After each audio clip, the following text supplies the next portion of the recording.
Good morning to the members of the public, the members of the committee and the officers. Welcome to the Development Management meeting. I'd like to set out the protocol for the meeting procedures. The planning officer will make a short introduction to the application. If there are speakers, they will be heard before the main part of the presentation. Each speaker is allowed 3 minutes.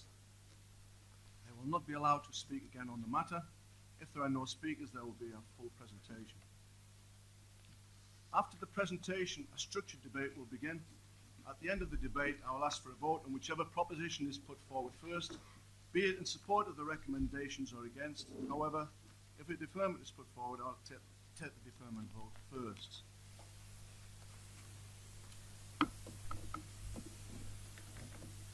Declarations of interest.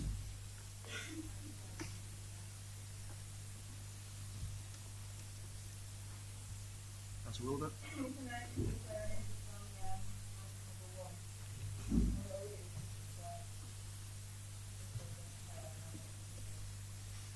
Mr. Chairman, you have a fire exit there obstructed.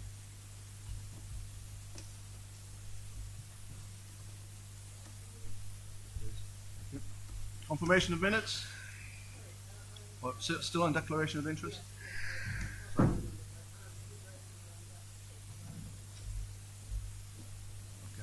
Thank you. That's Capri at the last item.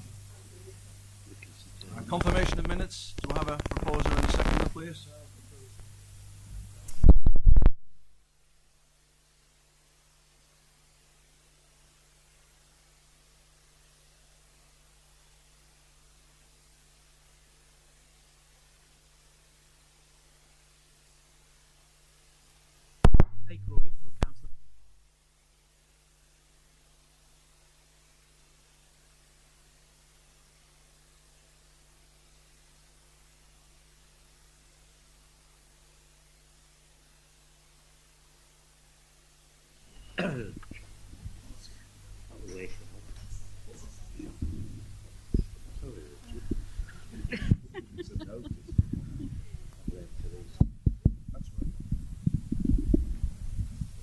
Try that now. Is that any better? Yes? I think I went to substitute members. Did I get an answer? Yes, Chairman, I can answer again. Councillor Jakes is substituting for Councillor Goodrich, Councillor Brickles substitute for Councillor Duffy, and Councillor Ackroyd substituting for Councillor Pounder. Okay, we're dealing with item number 8 first. 84.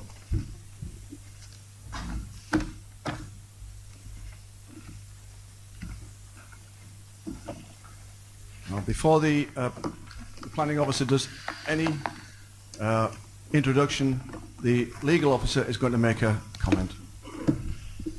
Yes, Chairman, I've been asked to speak on this matter because there have been some suggestions that the Development Management Committee either could not or should not discuss this matter this morning, and so I have written a few paragraphs which you'll find at the start of the report about those issues. There are two issues essentially. The first concerns what's called the 6-month rule, which is Standing Order 14, Council Procedure Rule 14 in the Council's Constitution. And that says that a decision made at a committee meeting within the past 6 months can only be reopened by notice of motion signed by at least 8 members from at least 2 political groups. I should have said at the start, I'm not going to repeat and read out everything that's in the report, but in essence, as far as the 6-month rule is concerned, this would bite and prevent the committee discussing this matter if what was being put before it was the application number 1106763, which was before the committee on the 12th of September. However, what is before the committee this morning is a separate application, albeit covering exactly the same area, albeit for the same development, subject to the unilateral obligation which you'll hear about later.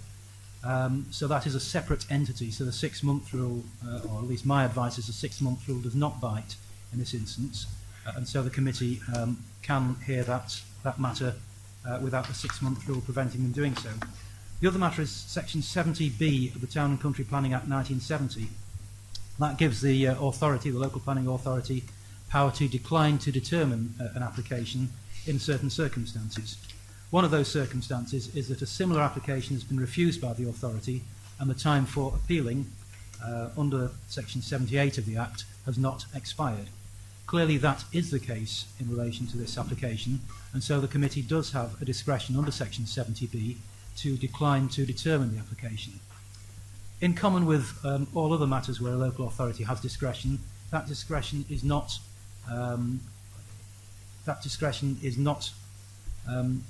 unhindered. The discretion has to be exercised in accordance with judicial principles and has to be exercised reasonably. It has to be exercised, or at least my advice is it has to be exercised in accordance with the reason for the power for the discretion being given.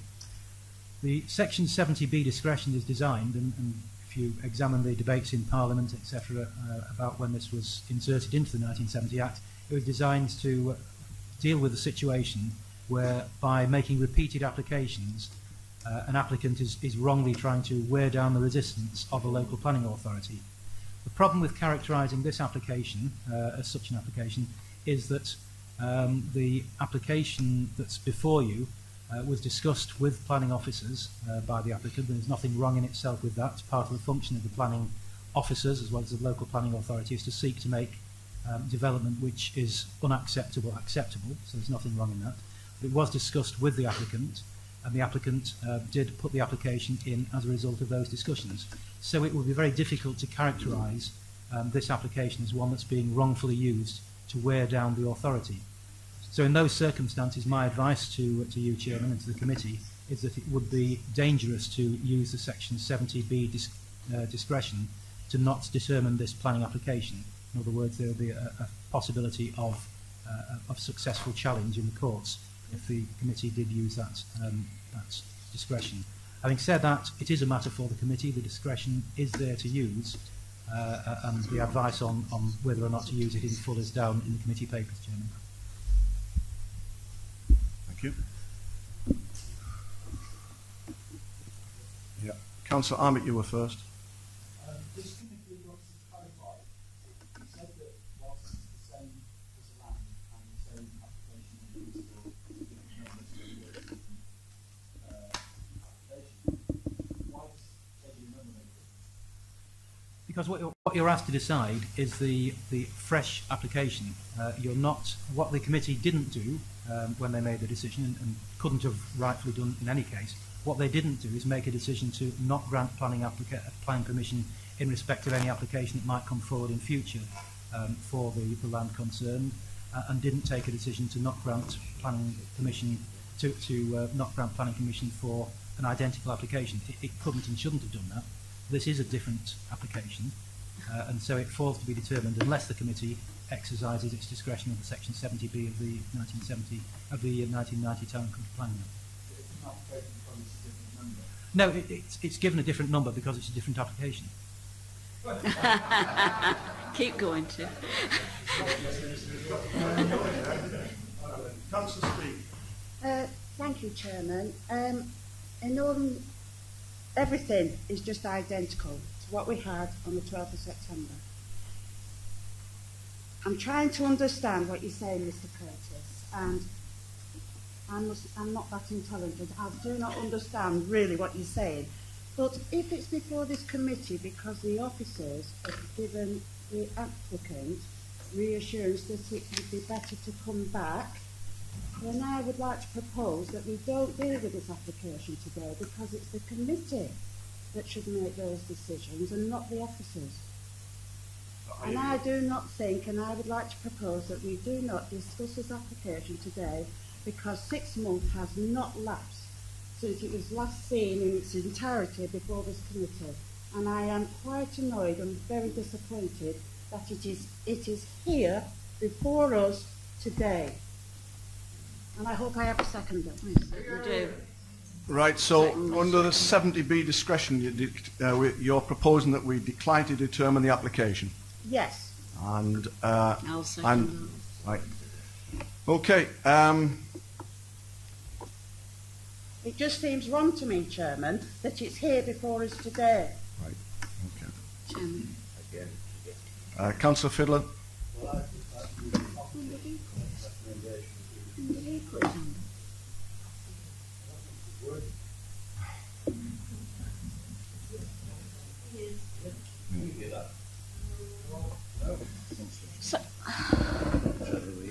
Sorry, Chairman. I thought you just said you would take whichever proposition came first. I am.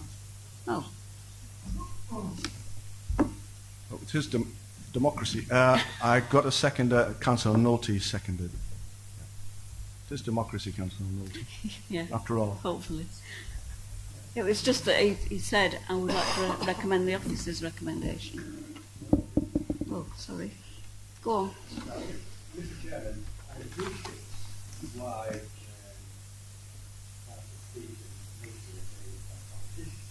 the lay people, Get close to. the lay people,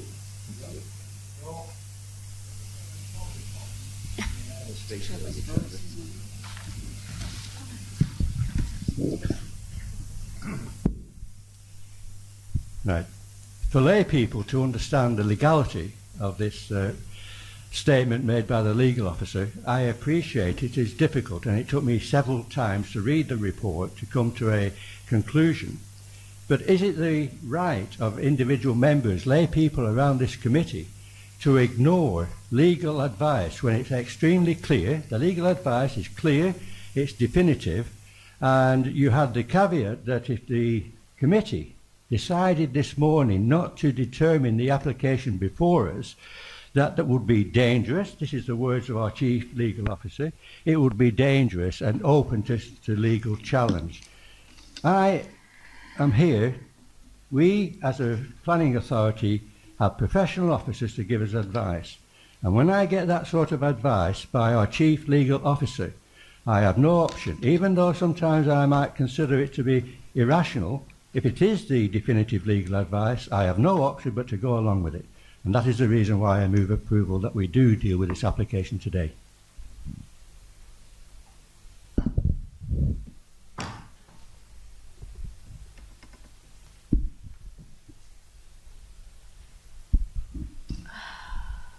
Thank you, Chairman. Whilst on balance, I agree with what Councillor Fylde has said in support of the legal officer, I am unhappy that this situation could very easily come back to bite us. I would like his assurance that this decision, which I'm sure in his own mind is very much an unbalanced one, has not just been taken because the previous application was contrary or decided contrary to the officer's recommendation. Have it been the converse of this and a new application had come in, would he still be of that same mind? I just have this worry that in a different scenario, such an application, such a repeat application, which is considered bad practice, could very well come back to bite us. So I'm not for going against the legal officer's opinion, but I would like these categoric assurances, please.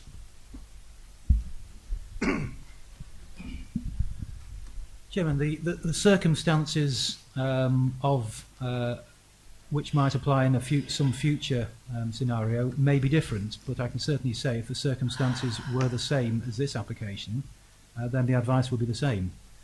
If one can envisage that circumstances might arise where a repeat application or a set of repeat applications might be made which could properly be characterised as being wrongfully used to wear down the opposition of the authority.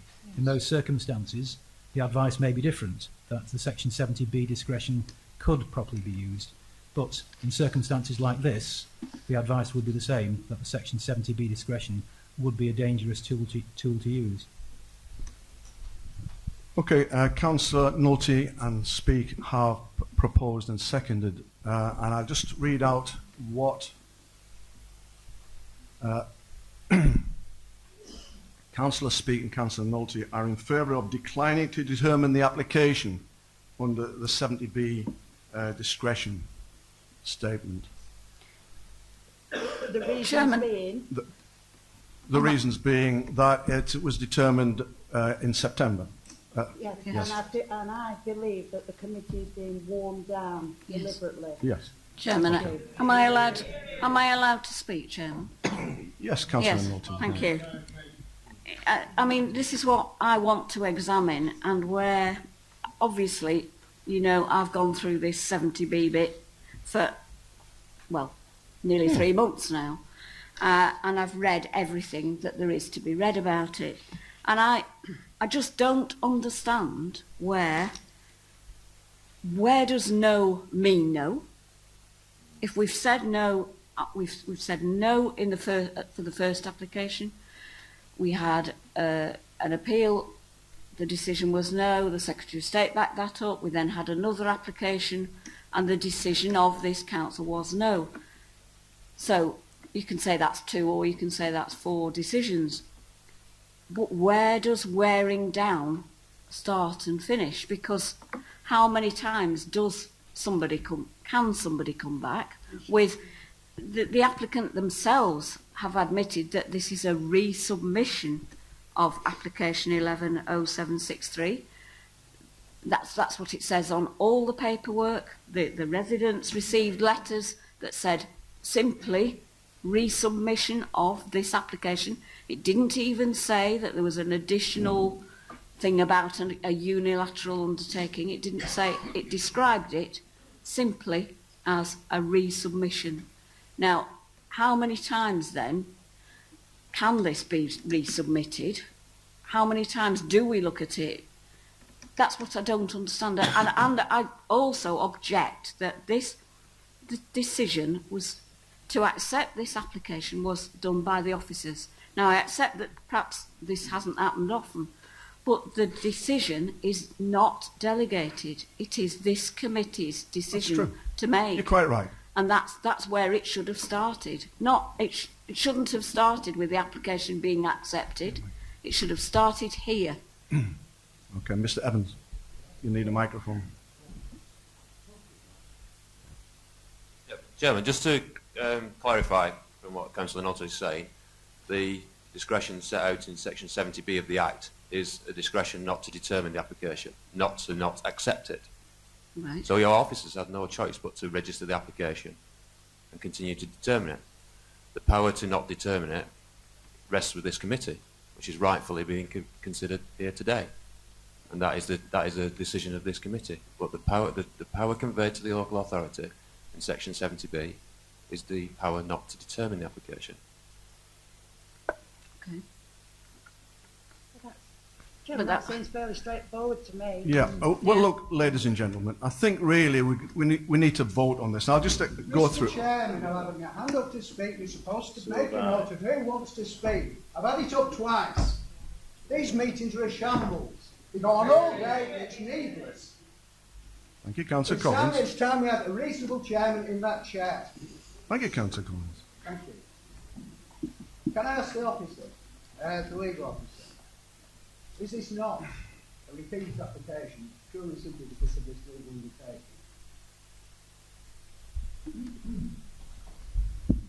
Chairman, I'm not the planning officer, but I understand that the application that's now before you, or will be before you if you go on to determine it, is an application which is identical in all respects to the previous applications, save for the offer of a unilateral undertaking about not developing the land to the east of the site.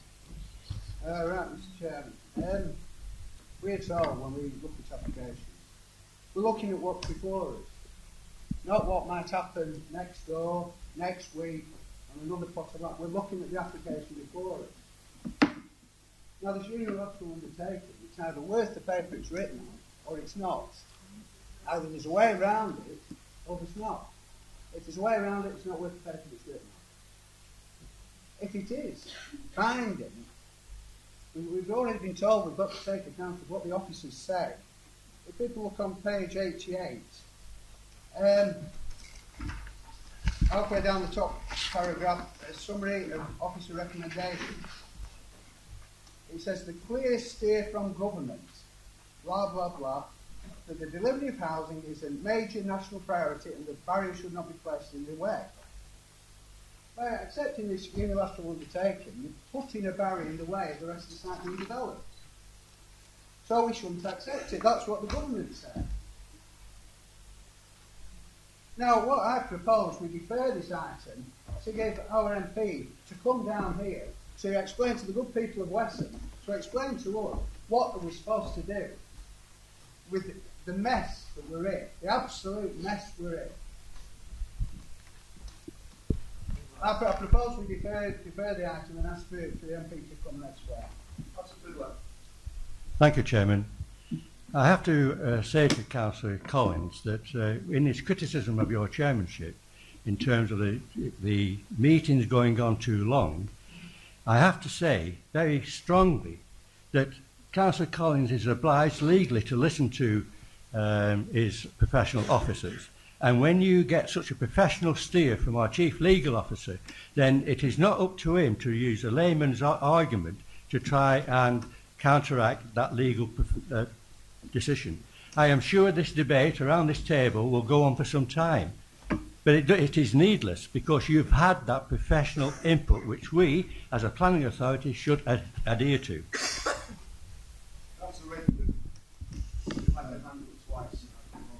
Yes, I'm a patient man, so I don't bring I can understand and share up to a point the consternation and the concerns about the way in which this application has come back pretty rapidly. I share some of those concerns. I have to say, though, that actually what we are deciding here is if we employ legal advice, which we do on a number of occasions. In fact, throughout these sessions there is legal advice available. When that legal advice is expressed, on this occasion the decision is whether we take credence of it, whether we not just take note of it and disregard it, but whether we follow it or not. And that is the issue here at the end of the day. The issue is that we've had very, very clear legal advice, whether we like it or not. And the advice is that it would be dangerous not to consider this particular application. I read 3 or 4 times those paragraphs just to make sure that it was very, very clear. And there were statements like, even if it was an identical application, and I believe there is one change to the application, in the sense that there is a 3-year condition before any other further applications would be considered. I don't know whether legally that constitutes that it is a different application. I'm not suggesting it is. I'm just raising it. But our legal advice is very clear. And I think in terms of civic responsibility, we have to be careful that if we employ that advice, we have to be very, very careful before we ignore it and go down a different path. And I think that is the issue that we should be clarifying. That is the issue that we should be discussing, not the nature of the application at this stage, because we haven't actually got on to that. Mm. Councillor Hardy, followed by Councillor Arnold. Thank you, Mr. Chairman. With all due respect to our legal officer, it is entirely the same application that was before us in September. To me, the developers just trying to pull the wool over our eyes and everybody else's. And I shall go along with Councillor Speake's recommendation. Councillor Arnold. Just going to get voted from Mr. Curtis, please. If we were vote to support Councillor Speake's proposal for 70B, is that purely and simply being back by 6 months? And if so, given that we've got so many people here today, and so many people prepared to say things, and the same application will come in front of us in just 6 months from now, okay,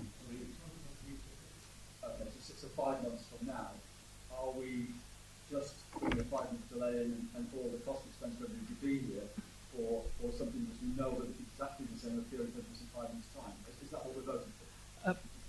Not exactly, Chairman. The effect of passing Councillor Speake's proposition would be that this current application, which is on the agenda this morning, would not be discussed or debated by you. You would, as a committee, decline to determine it. So, as far as that application was concerned, that would be the end of the matter, unless the developer sought to challenge that by way of judicial review. He may or may not do that, but there is, as you're aware, the probability even of an appeal in respect of the application which was before you last September, and so the most likely scenario would be that that appeal would simply be proceeded with and would be decided by the planning inspectorate in the normal course of things. As you state, this is a different application. It is. You won't shut this one again. You change a couple of words and put it in again, and that will be your application.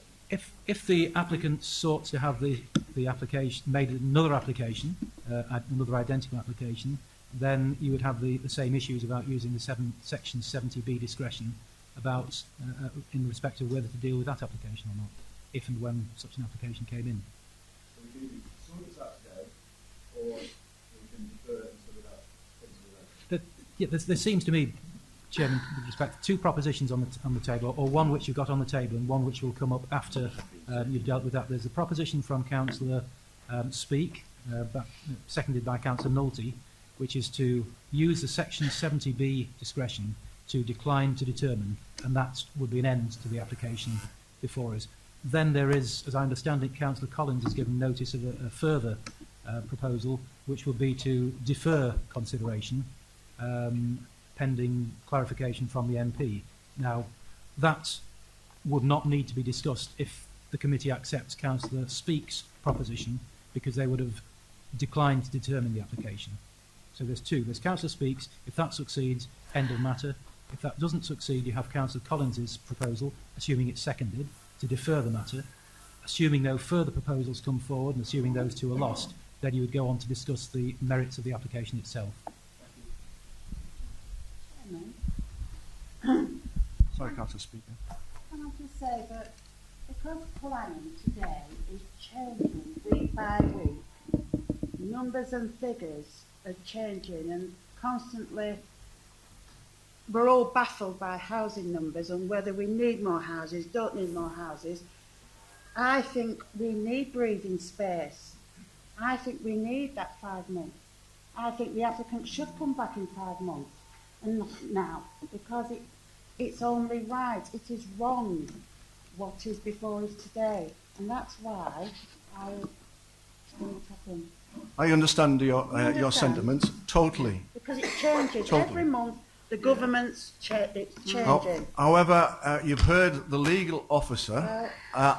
Councillor Nolte, is there anything extra you'd like to say? Can I just say that, that this is a resubmission, and yes, it adds this strange unilateral undertaking, but it does not address any of the reasons for refusal from the first time.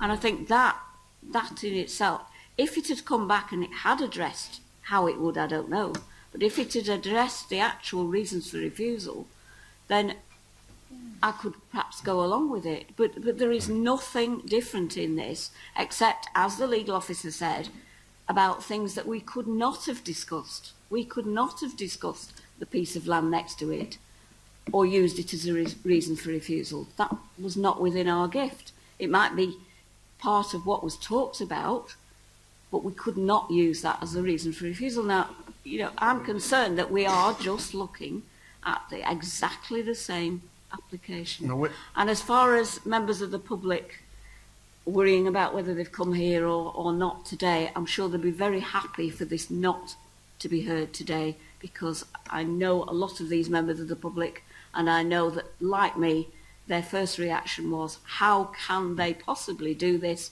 in this short time scale? And that it cannot be legally right. Well, you've heard all the arguments, thank you, and we're going to take the vote on non-determination. Now, do you want a recorded vote? Please, Yes, Mr. please. Chair. 5 hands, please. Okay, it's a recorded vote. Now, the vote will be for non-determination or against non-determination.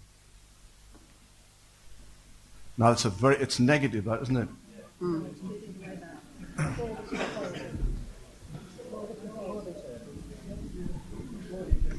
For determination or against determination. Now, For the proposition, isn't it? for determination.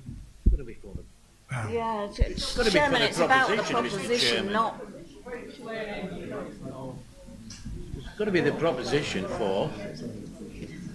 legal officer. For determination is that we carry on with this application. Against determination is exactly what Councillor Speak and Councillor Nolte do. And I'm taking it for first. Chairman, That's wrong. Legal advice, please, on whether it's... It's just a matter of what's most convenient, what's best understood by members. If members, Chairman, understand that 4 Councillor Speak's proposed proposition will lead to the matter not being determined, and voting against Councillor Speak's proposition will, subject to any other amendments. Better than what I said. For Okay. the proposal. So, You go for the Councillor Speak will be saying for, and Councillor Nutt will be saying for, and anybody who's against that will be saying against. In other words, we'll be carrying on with that application. And I'm taking first. Councillor Atkins. Against. Councillor Easton. Against deferment. Councillor Arms. For. Councillor Craig Wilson. Councillor Shue. For. Councillor Collins. For. Councillor Fittler. Yes. Councillor Hardy. For. Councillor Milton. For. Councillor Redford. Against. Councillor Speak. For. Councillor Miller-Wilmot. For. Councillor Jakes. Councillor Brickles. Councillor Ackroyd.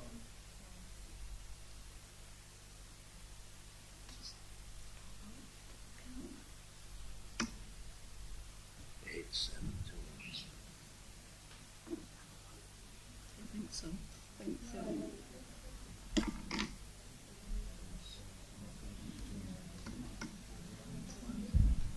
Councillor Speak and Councillor Nutt, you've been successful.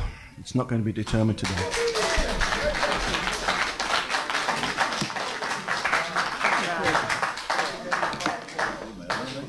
Thank you. Yeah, we will.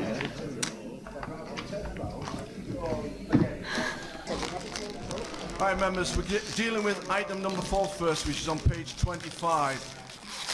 There is a speaker. Before that happens, I'm going to say something. I've been chairman now for over 12 months. And in that time, I've tried to be as democratic as possible. Democratic means that I listen to everyone's comments. Sometimes the meetings last a long time. That is the reason I listen to all the democratic comments. If I happen to have missed someone, then my apology states that I missed that person. It wasn't done intentionally. Now, sometimes the meetings, in fact, I recall one lasting 4.5 hours. I would have loved to have that meeting cut short, but it doesn't always follow. Sometimes at the end of the session, people are saying to me, you should have tried to make the meeting shorter. I'd love to make the meeting shorter. I do try. But everyone wants to speak and say their bit. It is undemocratic if they are not allowed to speak, so they are allowed to speak. Chairman, I'd like to add my support to that, because I think, yes, the meetings do go on a long time and people do get missed sometimes, but I've always thought that you have been a very fair chairman and given people the opportunity to speak when they need to. Thank you, Councillor Nolte. Councillor Collins. Mr. Chairman, can I just say that I indicated to you twice that I wanted to speak. You had those twice. It's not rocket science. Pencil and paper, everyone's got one in front of them. Yeah, there's no excuse. I've been chairman for time. So, sometimes, Councillor Collins, I do not miss people out intentionally. If I've looked at you and I've gone like that, it doesn't mean to say I've seen you, because I'm trying to see the whole picture. Well, in all honesty, I cannot remember, because we've not written your name down. Yes, Chairman, the Vice Chair I've has said the to you, role. we try our best to accommodate everyone. We do not want to miss anyone at all. I'll leave that now. We're going to item number 4, and there is one speaker. When the speaker is asked to come forward, can the speaker come to the table on my left here, please? There should be a microphone available. We're having an introduction first of all, and then the speaker will be invited to come out. And we're dealing with item number 4. Certainly, Councillor Chu. want to ask, I see that this is before the committee at the request of Councillor Atters. Yes. Now, have we not made a We certainly have. to say that, you know, that really they should explain why they brought it Yes. to us? Is that not possible? I've not seen that she's here. Councillor Ackers is not here, and it was mentioned, but If I can interrupt you there, Chairman. If I can interrupt you there. right. These mics are no use in their ornament. I did speak with Councillor Ackers yesterday, and I gave the impression that the application would be considered around 12 o'clock sort of time, because I was anticipating determining the application would not determined. Having said that, she did say to me that she wouldn't be looking to speak on the application, although she was planning to attend, was the understanding of the conversation. I've had discussions with I understand the neighbours here. I've had discussions with the applicant. He's not wishing to attend. He's got work commitments that he can't get out of. So I hope that assists. Do you think Councillor Ackers, Chairman, understands the reasoning behind the request and why Yes. they brought it to I would imagine, as you know, Councillor Chu, that the timing has been thrown out this morning, and if Councillor Ackers was going to come here at 12 o'clock, I mean, I've told Councillor Andrews to come after 2 o'clock, would you believe? Shoot me myself, but I think we'll deal with this. If we have to apologise to Councillor Ackers later on, we will do. So, short introduction, please. Thank you, Chairman. Yes, this application relates to a property which is number 10 Chiltern Close in Lytham. You see the red-edged property on the screen there. Chiltern Close is as you see, it's a small cul-de-sac on a residential development of similar style of properties. The application in front of us is a first floor extension over the garage and a single story extension to the rear. So that's the property in question, that's the first floor. The garage would come in, the extension would come into this area here, over the garage. This is the view of the property from the neighbour's garden to the rear. So the extension, this is the application property, this is the neighbour's property. The extension's into this area here above the garage, and then a single story extension into this area here at the rear of the garage. I've got some plans to show you later, but that's all I propose to do for the introduction. So I'm calling out Mrs. Thornburg. Mr. Thornburg? Sir. There's a microphone here for you, Mr. Thornburg. We're asking you to speak because we're on webcam and doesn't pick up the sound. I have some pictures to show, Mr. Chairman. Right. Would you like to sit down, Mr. Would you be, is that better? This doesn't count in the 3 minutes. No, not at all. You haven't begun to speak yet. Yes, please. There's plenty of time this morning now. Good morning, ladies and gentlemen. Good morning. Do I have to press anything? No, it's ready. It's okay. Good morning, ladies and gentlemen. Thank you for allowing me to explain our objections to the proposed extension to number 10, Chiltern Close, the property next door. My wife and I have owned and lived at number 8 Chiltern Close for more than 20 years. For those 20 years, we have had a reasonably pleasant outlook from the side window to our kitchen. The kitchen window, incidentally, is right above the sink and the main worktop. That is the picture at the moment. The proposed extension would place a brick wall in front of that window 6.5 feet away, and the view would look something like this second picture, please. Note that, to put this in context, the second diagram shows where the proposed extension would be. Next picture, please. The single-storey building is 6'6" away from our kitchen window, which seems extraordinarily close to me, and the second story is built over the existing garage. Don't fully understand the proposal. As it states, if you look at page 26, para 1 of the agenda notes, there are no new windows in this extension. If you look at the next picture, would you please point out the red? They look suspiciously like new windows to me. We assume that some piling would be needed for the new extension at the rear of the existing, under the existing foundations to the garage would be needed, and trust there will no chance of such piling adversely affecting our foundations, knowing the site. I appreciate loss of view is not a factor normally taken into account when planning permission is considered. There is little doubt that the light into the window in question would be affected. I am sure you are all aware that the right of law states that a new extension shall not restrict the light into the existing room by a certain amount. This requires a very complex set of measurements, but as a rule of thumb, architects use what is called the 45-degree rule. This picture shows such a 45-degree cone from the side window of our kitchen superimposed on the proposed building outline.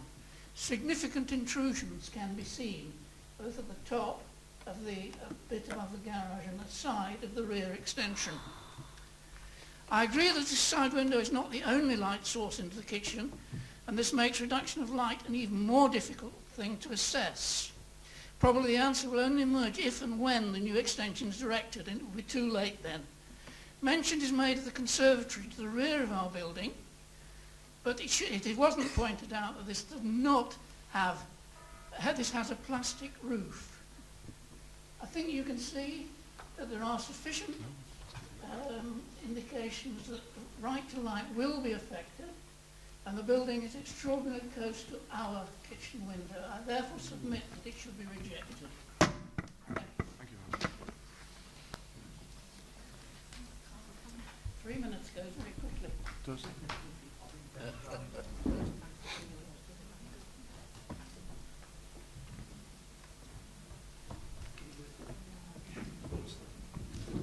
Thank you.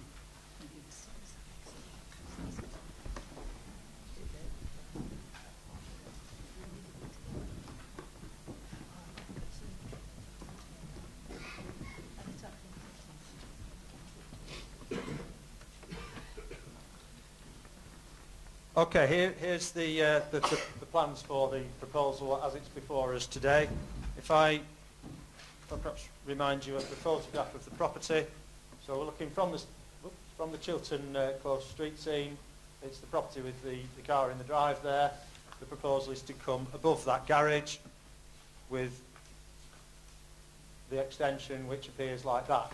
So it's a first floor extension with a slightly reduced ridge height over the main ridge height to the dwelling and a slight forward projection to match the forward projection on the other side of the property.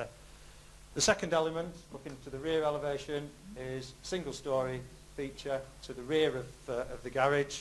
So we're looking into this area here, with that being the first floor area behind. The neighbours is clearly correct. There are windows proposed in this extension.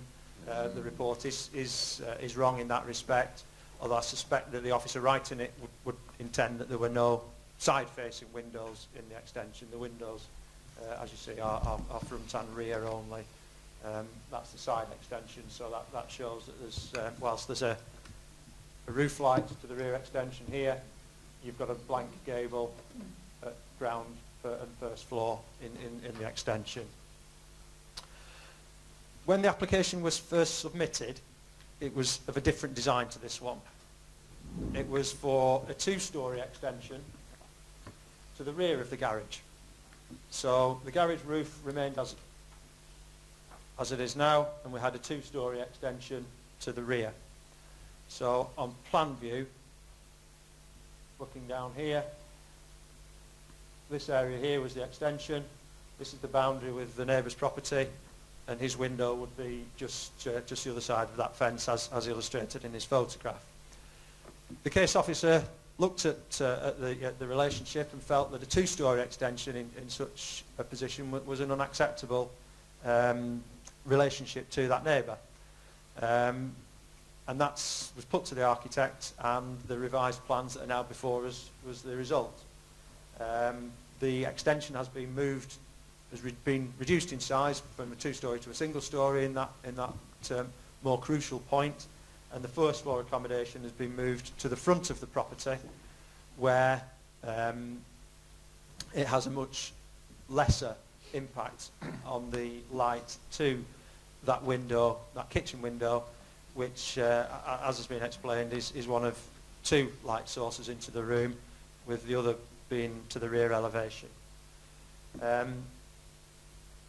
The council, we've looked at this, looked at the relationship, looked at the design of the property in the street scene, and have come to the conclusion that the revised proposal is now at a level where it has an acceptable appearance on the dwelling, and it has an acceptable appearance in relation to terms to the neighbouring property.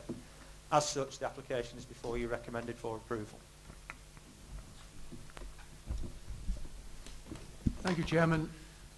It seems to me the officers have done pretty well everything they can here to be helpful. We're talking of something which is going to be only 6.5 feet high. Am I right in thinking that the applicant could in fact put a wall or a fence there on the boundary of 2 metres in height as permitted development anyway? Yes, permitted development rights would allow for a boundary feature of 2 metres in height to be constructed. Equally, they would also allow for a single-storey extension to the rear of the garage to be constructed without the need for planning permission.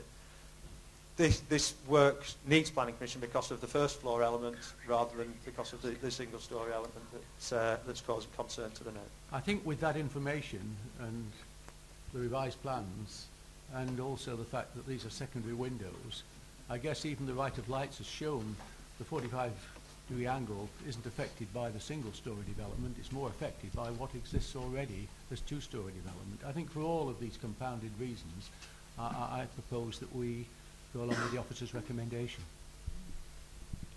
Councillor Nolte. Chairman, I was just going to ask about the 45-degree rule.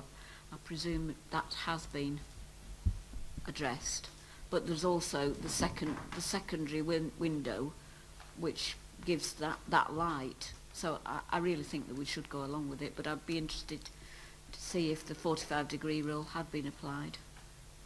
Do you want to answer that?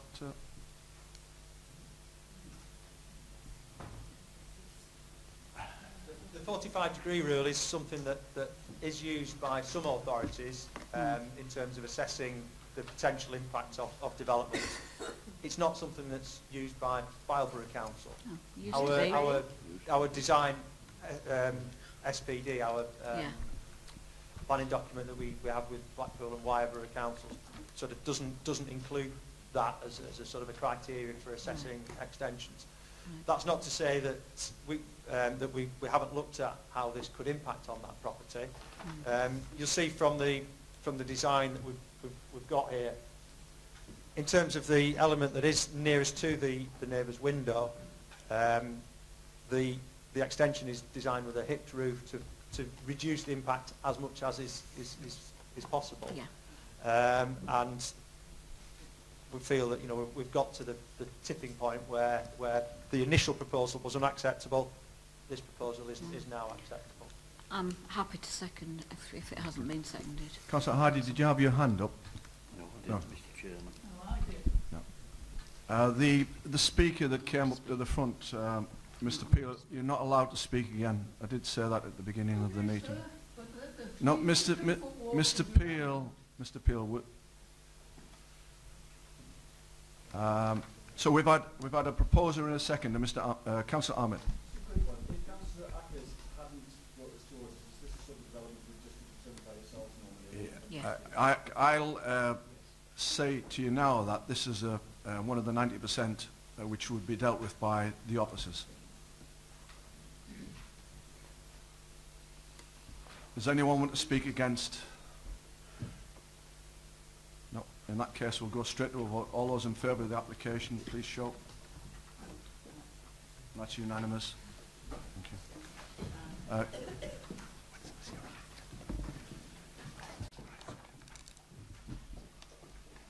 We're dealing with item number 9. 1-1. 116. 125 and 130 all. Sorry, the number. Dickinson Terrace. Are you going through the three applications together and then we'll have a separate vote? First two? The first two, yes. Okay. Yeah, the You other notice the first two I haven't seen are it, but I know it's all. for a steel framed glazed canopy.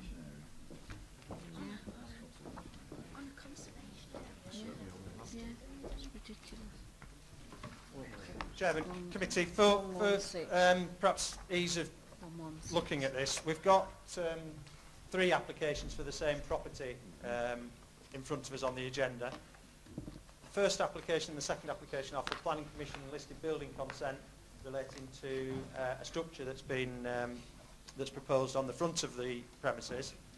I propose to present those together, and I think it would be helpful to determine those as a single block before moving on to the third application, which relates to the hours of operation of the premises, because I think that raises issues that are different to the others. And I think for I notice that Councillor Jakes has gone out already. Well, she didn't really need to go out just yet, did she?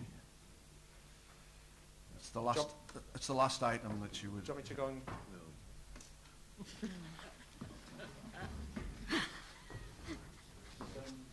I'll do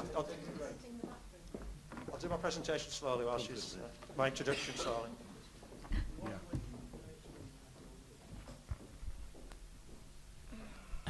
Whilst we're waiting, I feel I owe committee an explanation because it said it's been called in at my request. I support the officer's recommendation here, and the only reason 2 months ago I talked about this coming before the committee is that I was advised that from the listed building point of view, what was going up already, and I questioned, was seen as a freestanding structure. And I was told that a freestanding structure in front of a listed building, even though it wasn't temporary or for a small period of time, there was no reason to, or no good reason to object to that. And I said, I'm sure committee would like to know about this if in fact one can almost park a furniture van or things of this sort right outside a listed building in perpetuity. And it was for that reason that I asked for it to come before committee. And if the officers could just deal with that aspect as well, I'm pleased that it has gone in the direction it has with their recommendation.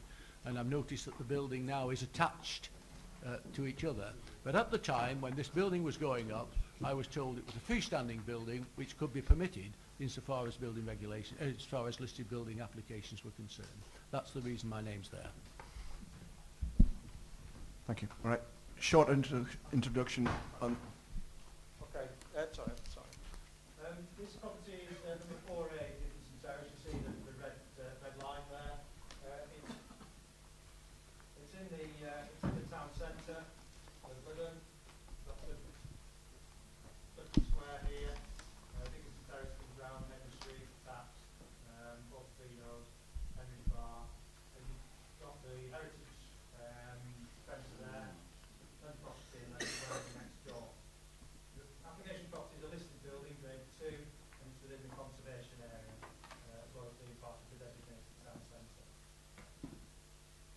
Google street scene shows it in a former life when it was operated as Street Chicory. You can see the building. It was originally built as a bank manager's house for the bank next door, which is the Heritage Centre building. So you can see it's a fine building and clearly worthy of its listed status. That's the dwelling next door, attached to it, which you can see on the left-hand side of the photograph. The current situation is, what these first two applications relate to, is the erection of a canopy, which has been constructed and covers the terrace area to the front. You see that the name heritage is completely 53, and we've got this glazed iron metalwork canopy that covers the front terrace area of the premises. And the application in front of us is for planning permission and listed building consent for those works. Just touching on what the Vice Chairman mentioned, there was clearly the works have been undertaken, the applications are expected. There was an initial discussion where the canopy was erected as a freestanding structure, in which case, if it's not fixed to the building in any way, it would be arguably exempt from the building consent. So that's the position. But clearly, the intention is that it will be secured down, flashed in. So that's why we're preparing the application for today. Okay, so we've got Alison Freeman who's up first. Yes? I'd like to come to the table here, please.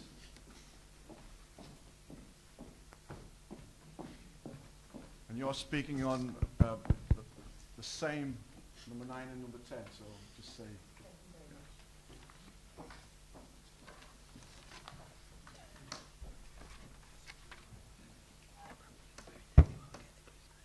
Members, thank you so much for allowing me to speak in respect of the application for the wine bar. I'm Alison Freeman of Emery Planning Partnership, and I act for Mr. Guy Penn and Miss Sheila Penn, who own and live at number 4. They contacted me after this very large steel structure was erected alongside their small front and only garden for the wine bar. I can confirm, by the way, that even if it's not attached, it most certainly does need consent for both listed building purposes and planning. Miss Penn, who is very elderly and now lives alone, as her brother had to be admitted to a home following amputation of his leg, has also, for the first time in the 50-odd years that she has lived in number 4, now had to endure late-night noise from within her home and outside from the new champagne and wine bar. A common theme in the committee reports and in the statement for the applicants is that the Penns, in choosing to live in fact, on the edge of a commercial centre, there will be an expectation of some disturbance. In fact, they've lived there since the early 1950s, when the application premises was the bank manager's house and the bank was next door. I don't think they even had an allocation or a local plan at that time. It was a very quiet area. They don't object to change. It's just what's happened with the opening of Capri. The Penn's home formed part of a beautiful terrace of either listed buildings or non-listed heritage assets in a conservation area. All follow the same building line with front gardens or forecourts.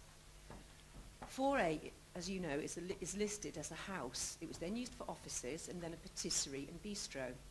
We took advice from Peter de Figueiredo, the former head of English Heritage for the North West, who submitted a report strongly against what he says is a very poorly designed steel fabricated structure that now dominates the garden of our client and their lounge and main window and ruins the symmetry of the terrace. You can quite literally nearly touch the canopy from my client's bedroom window. Whilst canopies are a much loved traditional element in Lytham, they are on rows of shops and are made of delicate fretwork. This was not designed as a bistro. It wasn't designed to take a big steel structure. So I ask members please to support your officers and refuse this application and to seek its removal. Thank you very much.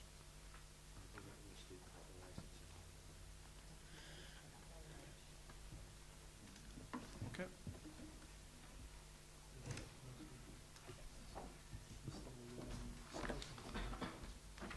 Mr. Skelton.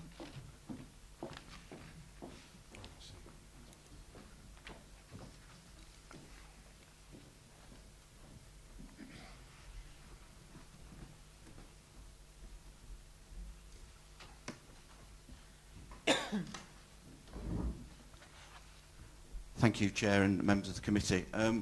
First of all, can I just explain briefly that as Mr. Stell indicated, the reason that the structure is in place is that the applicant did receive confirmation in writing that whilst it remained as a freestanding structure, it wouldn't require planning or listed building consent. It's only the need to actually fix it to the floor which will generate that requirement. The structure will not at any stage be fixed to the building, it will merely be flashed against it. The other thing I'd like to just say is that this application does not relate to the formation of the covered seating area at the front of the premises.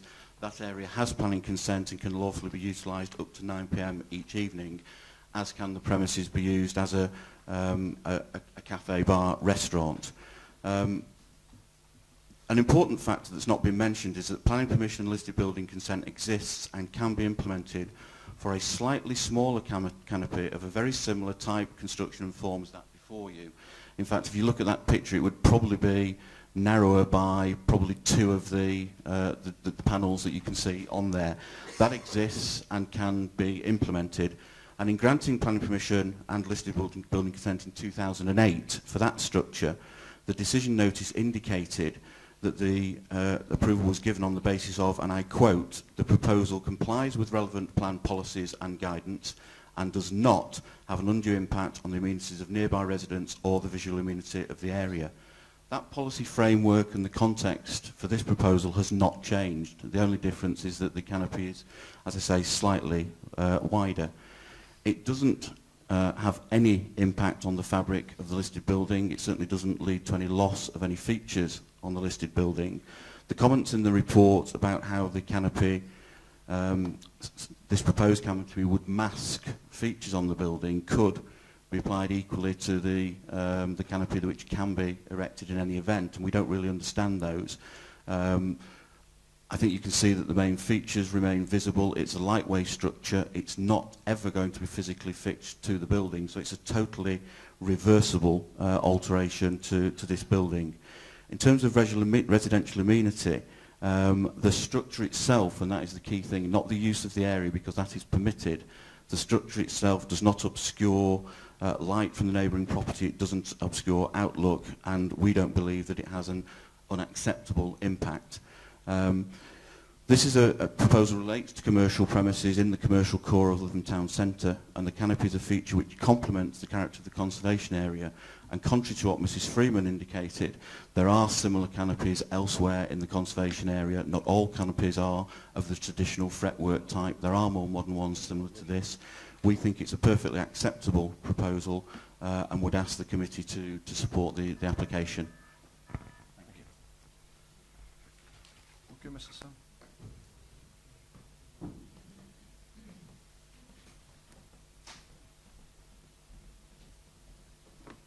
Thank you, Chairman. Clearly we know what the proposal relates to now. In terms of the consultation responses we've had, the Civic Society of Lytham Town Civic Society have raised objection to the applications, referring to the extent of the canopy occupying the whole of the frontage and detracting from the quality of the building by obscuring the original features of it. The neighbours have also objected, including detailed comments from Mrs Freeman and those associated with her company. They have highlighted the items that she raised about the bank and the bank manager's house being designed together, and how this canopy obscures it detracts from the buildings individually, and it detracts from them as a pair. I think is perhaps the key point.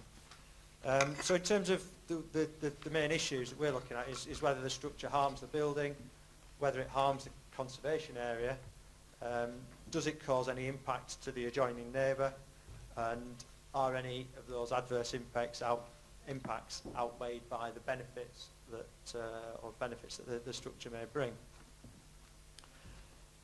The officer assessment is that the building is a fine structure, and it has detailing such as that around the entrance door, which is masked.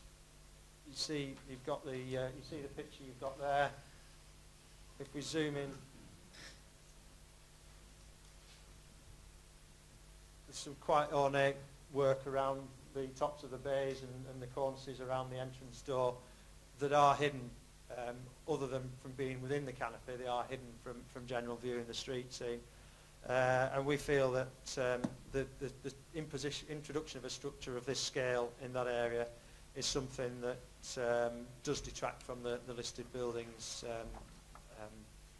the contribution it makes as a listed building, and the contribution it makes to the conservation area.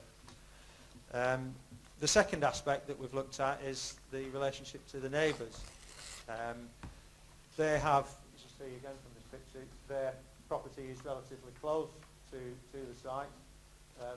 That's their lounge window, and the structure does appear relatively prominent from within that building.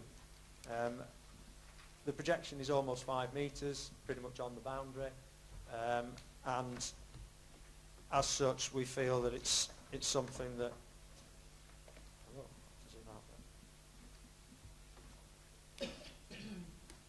we feel that type of impact, albeit with clearly a lightweight glass and aluminium structure, is one that does detract from the residential amenity in that room.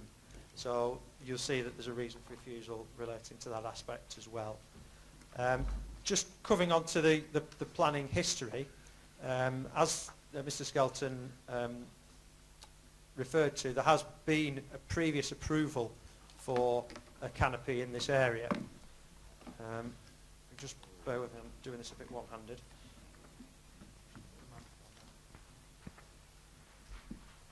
The initial proposal, this dates back to 2008, the initial proposal was for a canopy that came to this point here. So that's one edge, and that's the other edge, in terms of the width across the building. What we're faced with now, that application was refused. There was then an approved application for a narrower canopy, where the width of the works were pared back to pretty much the width of the bay windows. So we're at this point here. Now that was approved under delegated powers in 2009, early 2009, but not implemented. It was part of an application which included a single-storey extension to the rear. There has been a single-storey extension to the rear constructed, so it could be that permission is extant if the extension to the rear is as was approved in 2009. But I think the more crucial point is that was what was approved.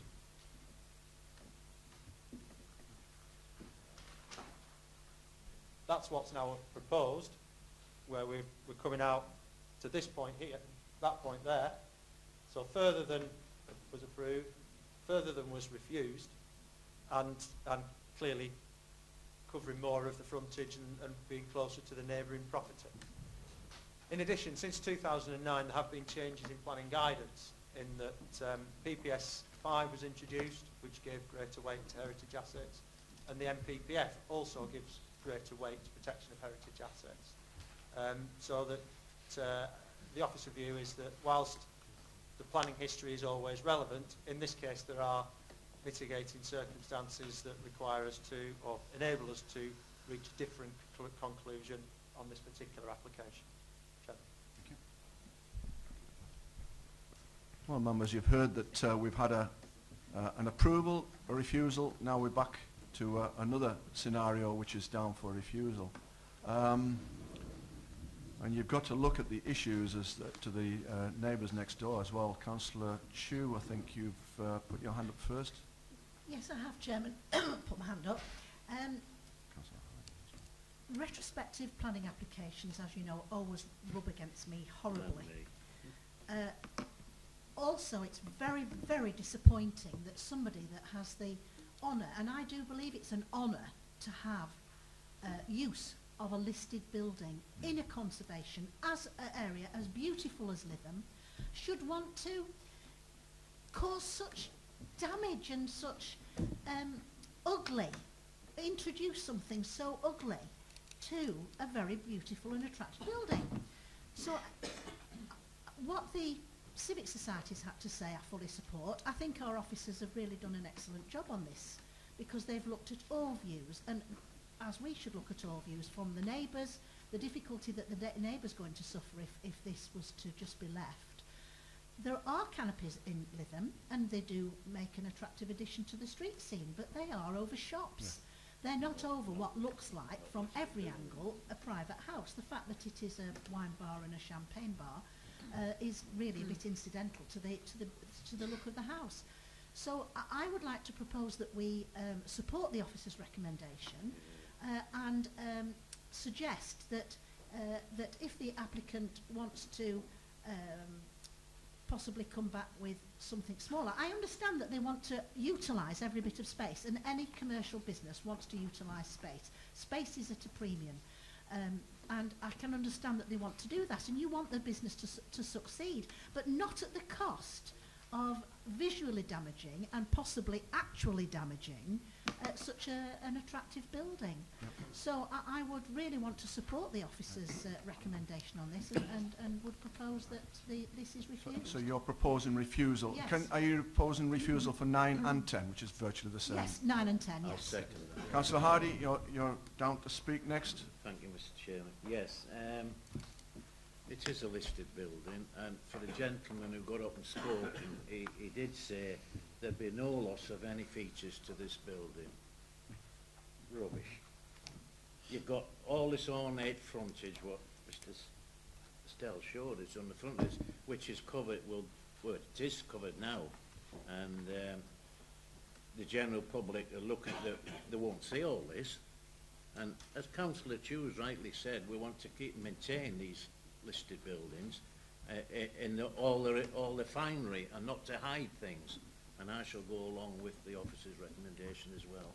Thank you. Councillor Ahmed.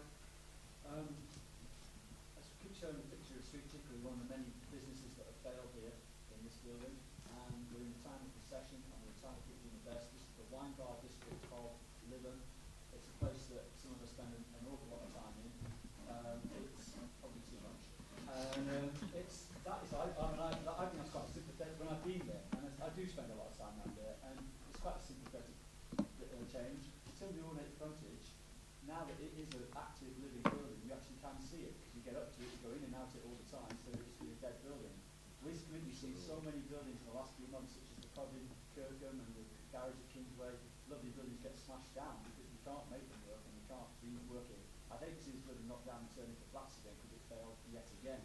As only Blue Pig, Street Chicory, Hastings, all failed, and many more are failing there. So something that's doing well, that's buzzing. It's only 2 panels. What we're discussing in over here is 2 panels on the end. That's the debate, because you can take those 2 panels down and continue anyway. So it's 2 panels is this vote. So I would actually propose the other way, and I propose that we actually accept that they are allowed to keep them. As a matter of fact, is that good? Councillor Craig Wilson. I very much want to support the officers on this, because the canopy as it exists does hide some of the beautiful features in a very special building. We have lost too many of our heritage treasures, and this is a beautiful listed building. I don't have a microphone. This is a beautiful listed building in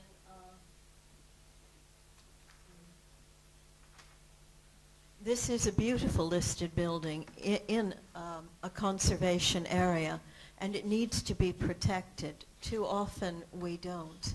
So in this instance, I think that the officers have really looked at this very carefully, weighed all the considerations, and I thoroughly support the officer's recommendation for refusal. And if Councillor Hardy had not said it already, I would have seconded. Thank you. Councillor Redcliffe. I do concur with some of the comments that Councillor Ahmed has just expressed in terms of we do want a vibrant centre, we do want commercially successful businesses, and therefore we should be seeking to encourage, when appropriate, significant investment. And there has been significant investment in these particular premises.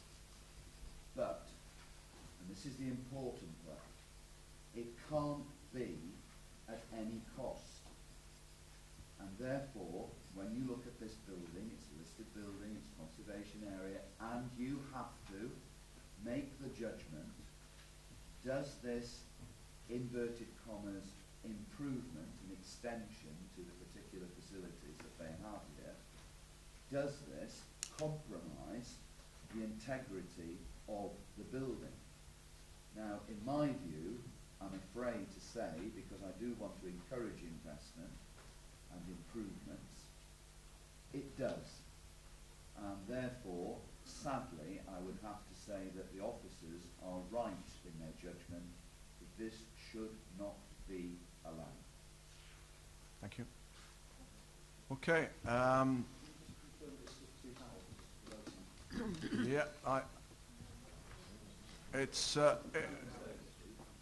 Could you like to say something about? Yeah, just to run through. Excuse me. Could you just put the photograph of the existing canopy permission? Well, not the plan. The plan. This is the Yeah, plan for thank the permission that was approved 2009. Sorry.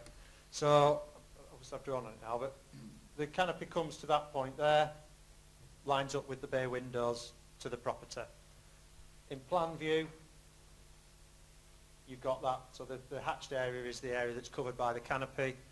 The area, switch hands. The area to the right here is uncovered, and this is up to the boundary with the adjoining dwelling. That application, or the canopy, was constructed after the expiry date for that planning permission to be implemented. Right. But the planning permission included works to the rear in a small extension area at the back of the premises. Now, this small extension has been constructed, but it's not entirely in accordance with these plans. So there's a potential argument that they haven't implemented this planning permission, or it could be accepted that the works have been done are of, it's the same scale, that there might be a change in the design. So I'm afraid I will be reluctant to give you a definitive answer, I'm afraid, on that, but those are the circumstances. Excuse me, Chairman, could I add to what I was You can, Councillor Chu. Well, yes, it might seem petty to say it's 2 panels, but actually what I'm objecting to as well is, because I'm sure that they would not have been allowed to put that framework up without discussions with our planning officers. Yeah. It looks very industrial. I mean, yes, there are curlicues in the corners to try and make it look a little bit more Victoriana, but it's a very industrial looking unit. I mean, I've seen extensions to farmers' barns that have made exactly of the same material. So I'm not objecting just to 2 panels, I'm objecting to the structure of it as well. I must admit, I went down to see it a couple of days ago, and I looked at it and thought, well, that would be all right outside a shop. And I thought, this is starting to get into the scenario of double glazing, plastic windows type. Some are approval and some are not so good. But then we had the discussion with the officers regarding the approval which took place, and they showed me that the narrowing of the actual canopy, and it did represent a significant change, because your eyes would go immediately to the actual sides. The next step, I know this isn't planning, but you've got to consider the neighbours in this scenario. You know. Anyway, we've got a proposal for refusal, and we've got a proposer and a seconder. All those in favour of refusing, please show.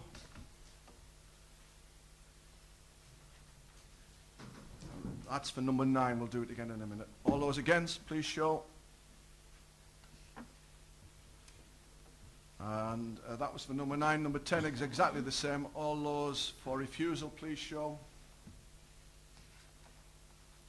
All those against, please show. Number 9. Right. Okay.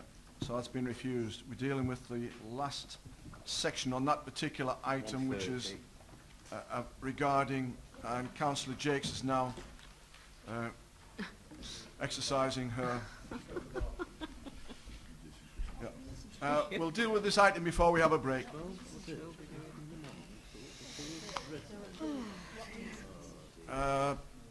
We do have speakers. Yep. Do you want to do any presentation before we have the speaker? Quick introduction, if that's fine, Chairman.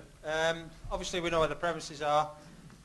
This application in front of you relates to a variation of the hours of trading of the premises, the consumption of food and drink, which were decided by this committee in July this year, where an extension to allow between 8 o'clock in the morning and 11:30 at night every day was approved.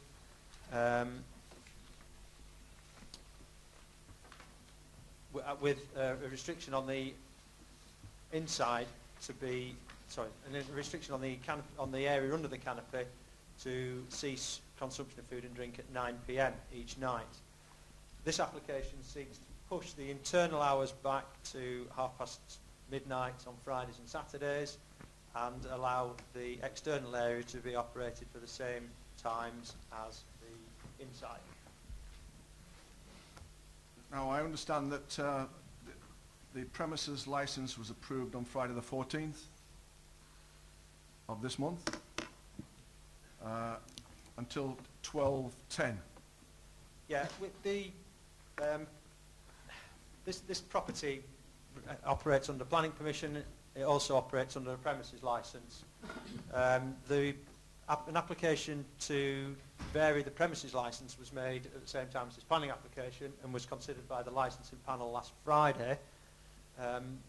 That panel decided that the internal extension to 12:30 Friday and Saturdays was allowed, subject to conditions, but the variation in regard to the external area was rejected, so that remains at 9 o'clock. Okay, members, we do have Alison Freeman, who's going to speak on this matter.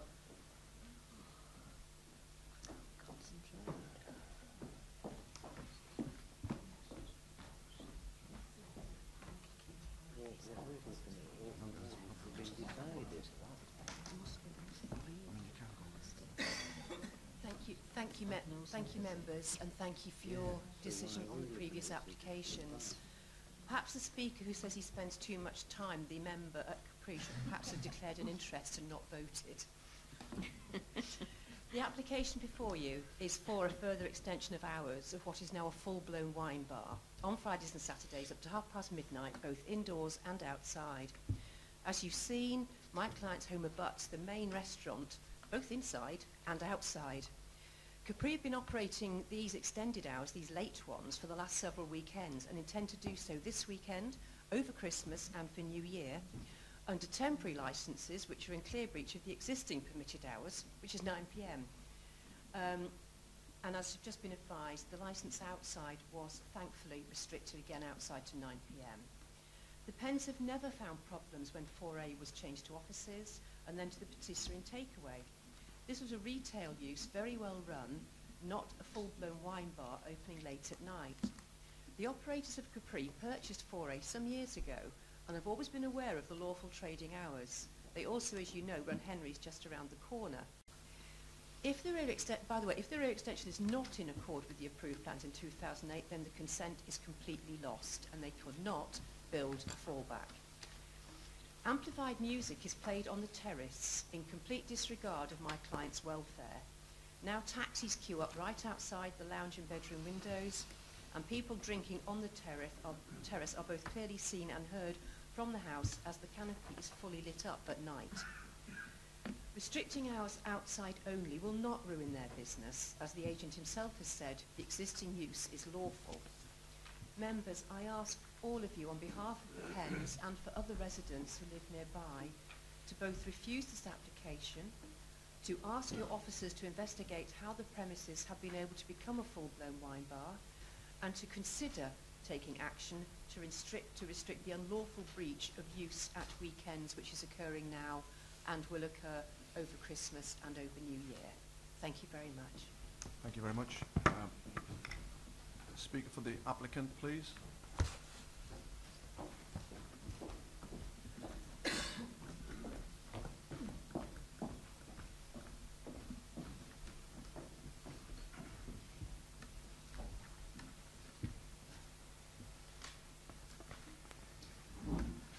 Thank you again. Yeah, just to clarify again, further to the objections and concerns from the immediate neighbours and what transpired at the Licensing Committee last week, the the applicant has reviewed matters and in order to address those concerns does not wish to pursue any extension of hours usage of the front terrace. So we would invite you not to look at that aspect of the condition, that to remain as currently permitted under licensing and planning at 9 p.m. This planning committee back in July, very reasonably I felt, agreed to an extension of the hours under planning to coincide and be consistent with what happened with under the licensing regime. And that in effect is all that we are now seeking again.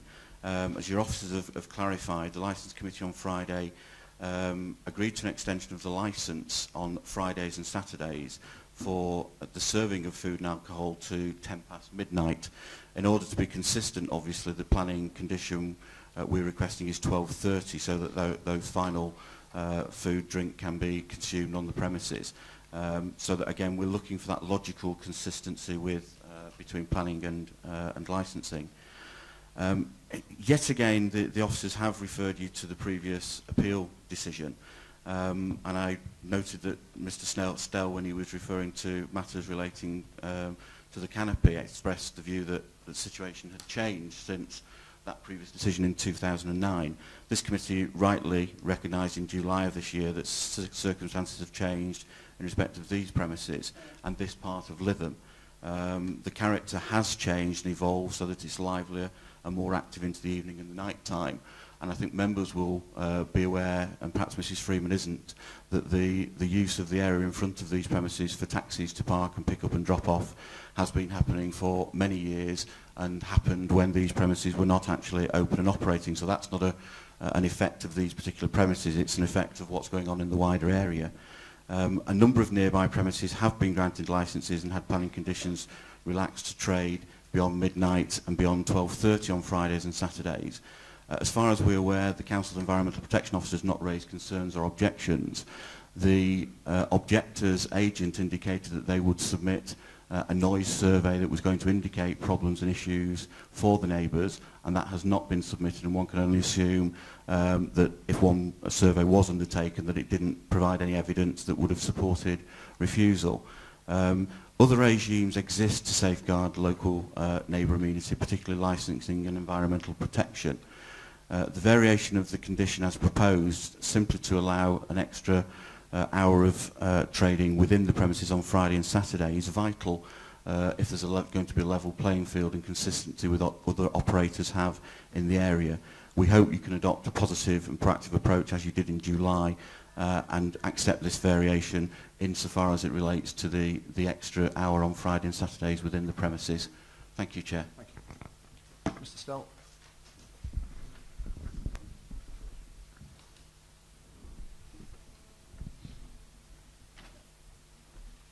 Thank you, Chairman. Well, the application in front of you on the agenda paper is as I described earlier. It's for the increase in the external hours and for the increase in the internal hours by an extra hour Fridays and Saturdays. Clearly, the speaker just now has indicated that the applicant would accept, or would as requested, that the application be amended to relate only to the internal areas. Clearly, that's something that members would need to take into account in their deliberations on the scheme as a whole, and it would be possible for a condition to be imposed that would relate to that internal aspect should they wish to grant planning permission. However, the officer view remains that this application is unacceptable in both its regards. The site is in the town centre. It is clearly an active, ongoing restaurant operation. We have looked at the lawful use and that would allow for a restaurant use.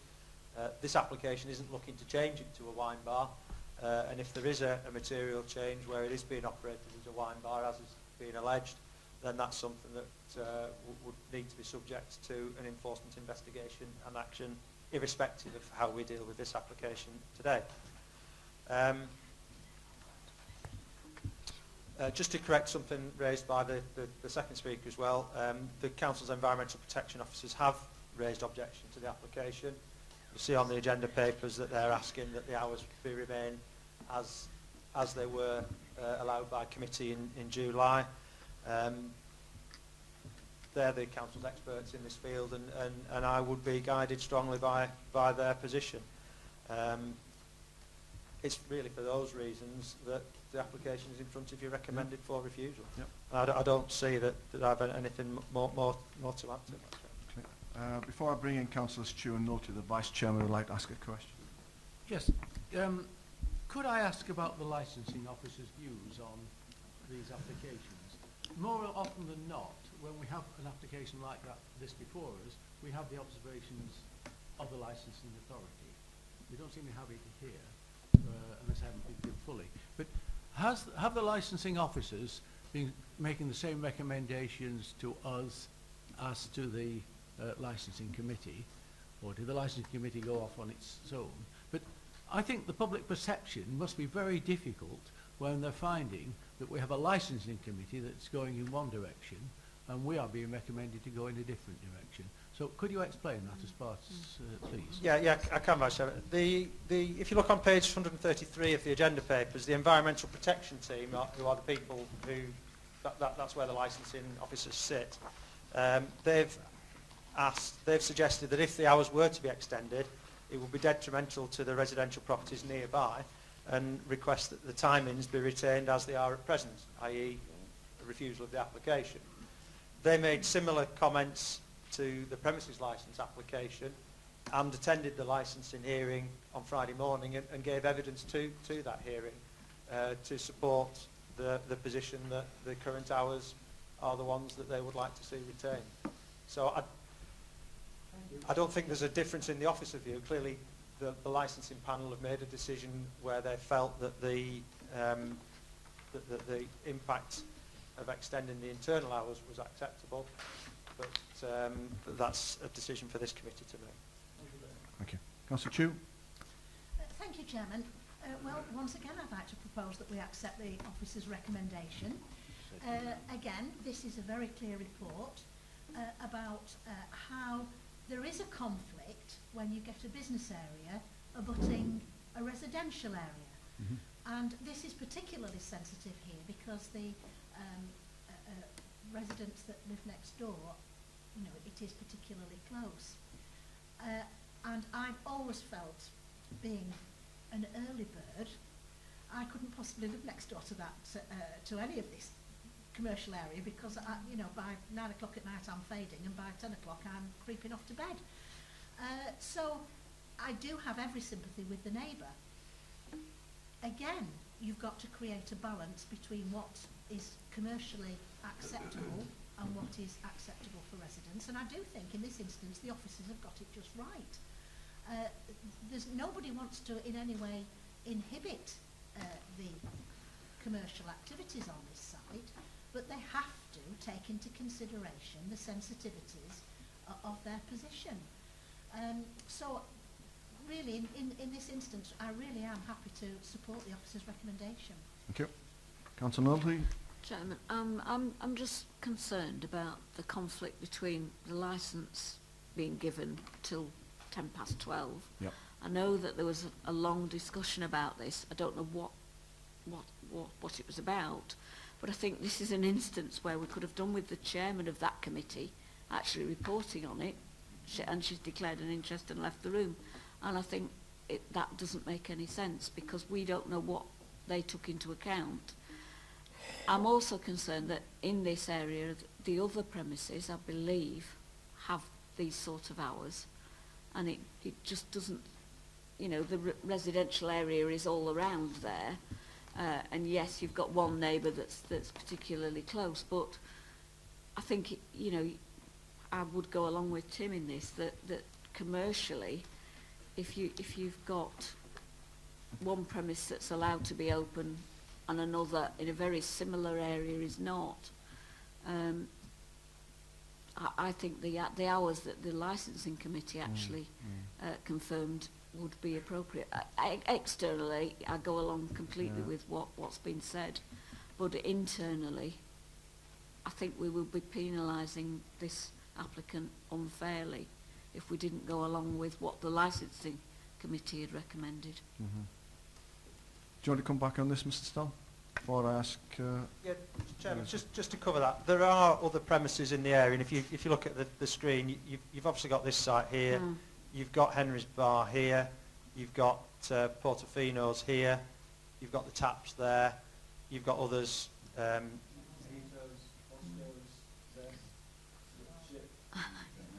Tim goes to them all, I don't know them, but The are the majority hours of the ones, same? I was thinking in this area, the majority of the ones do operate beyond midnight. Yeah. I think there is a difference, and I went through this in some detail in the July report, in that this property has a dwelling attached to it, whereas the other ones, whilst there are residential flats and other residential properties in the area, they are not physically attached to the building. And I think that was where I drew a difference between the two, and that's what led me to the view that scheme and this scheme are the balance is struck by refusing the application. Can I just ask before Councillor Ahmed speaks, if we refuse this application, because Councillor Nulty's got a very valid argument, which is what we've discussed previously on the premises licence. I mean, if we refuse this application, the applicant would then come back and say, well, I'd like the licence to be exactly the same as what the licensing board has approved. Would that be right? They've already said they don't want...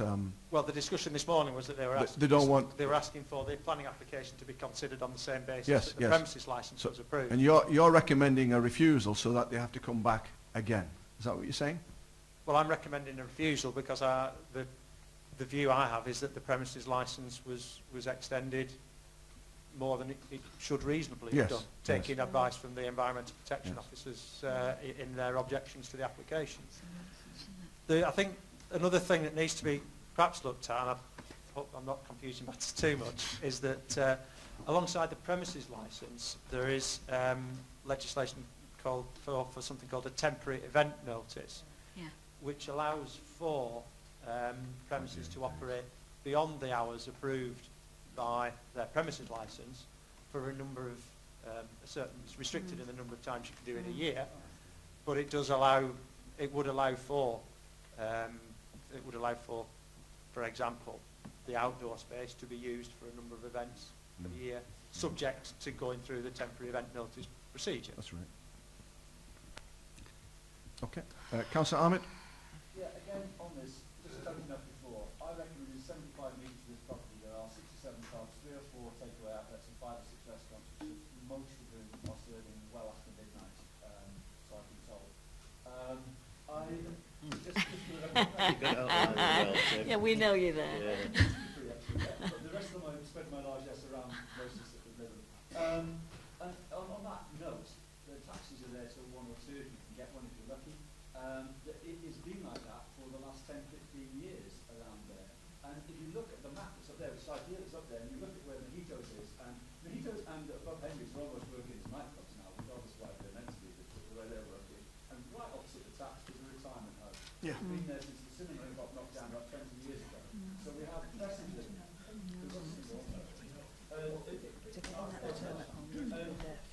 You've got that's been there for as long as most of us have been before Captain's Cabin was there. So it is in that in not a retirement home, it wasn't. What speaker? Anyway, regardless of the names of pubs, it's been in that way for a long time. They've had these extended licenses for a long time. I don't understand what we're arguing again over. We've got one committee against committee here, and it does sound to me like because we've got turned down at one committee, we'll go to another committee and try and get it through a rejected there, which seems a bit silly. The 10s can be approved by anybody. You get those for 20 days, I think it is.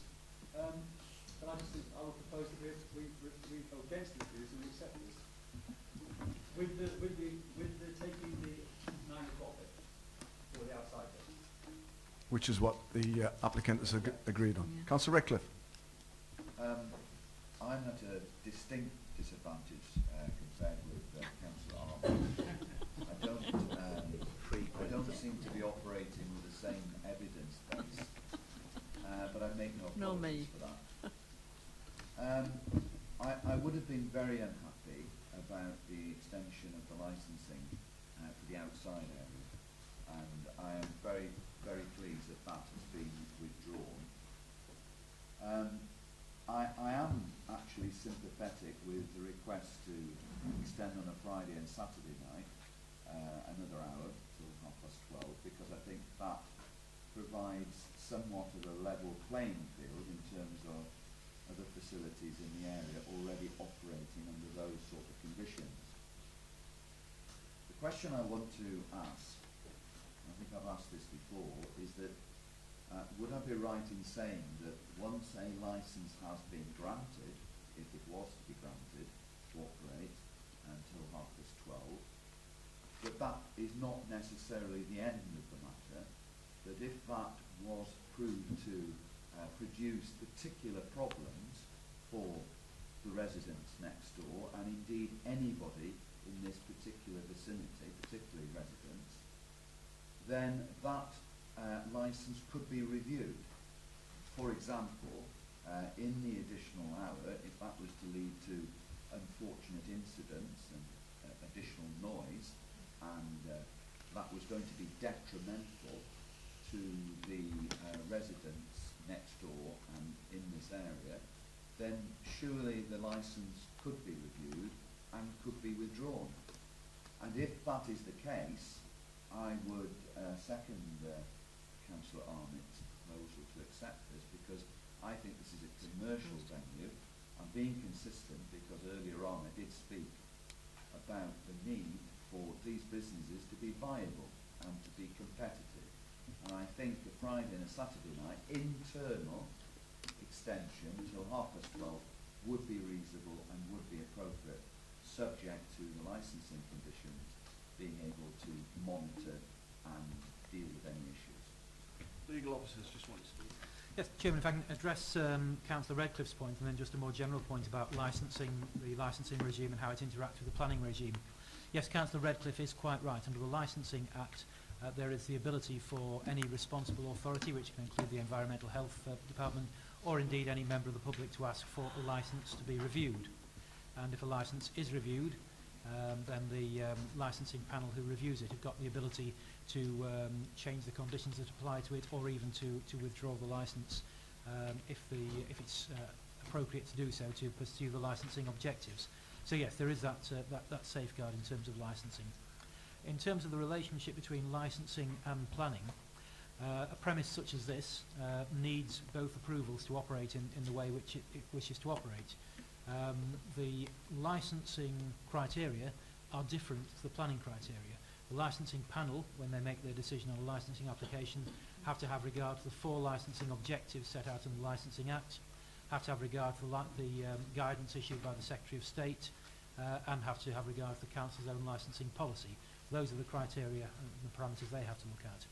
When the Development Management Committee rule on a planning application, make a decision on a planning application, then they have to have regard to the National Planning Policy Framework, the development plan, and any other considerations that are material in a planning sense.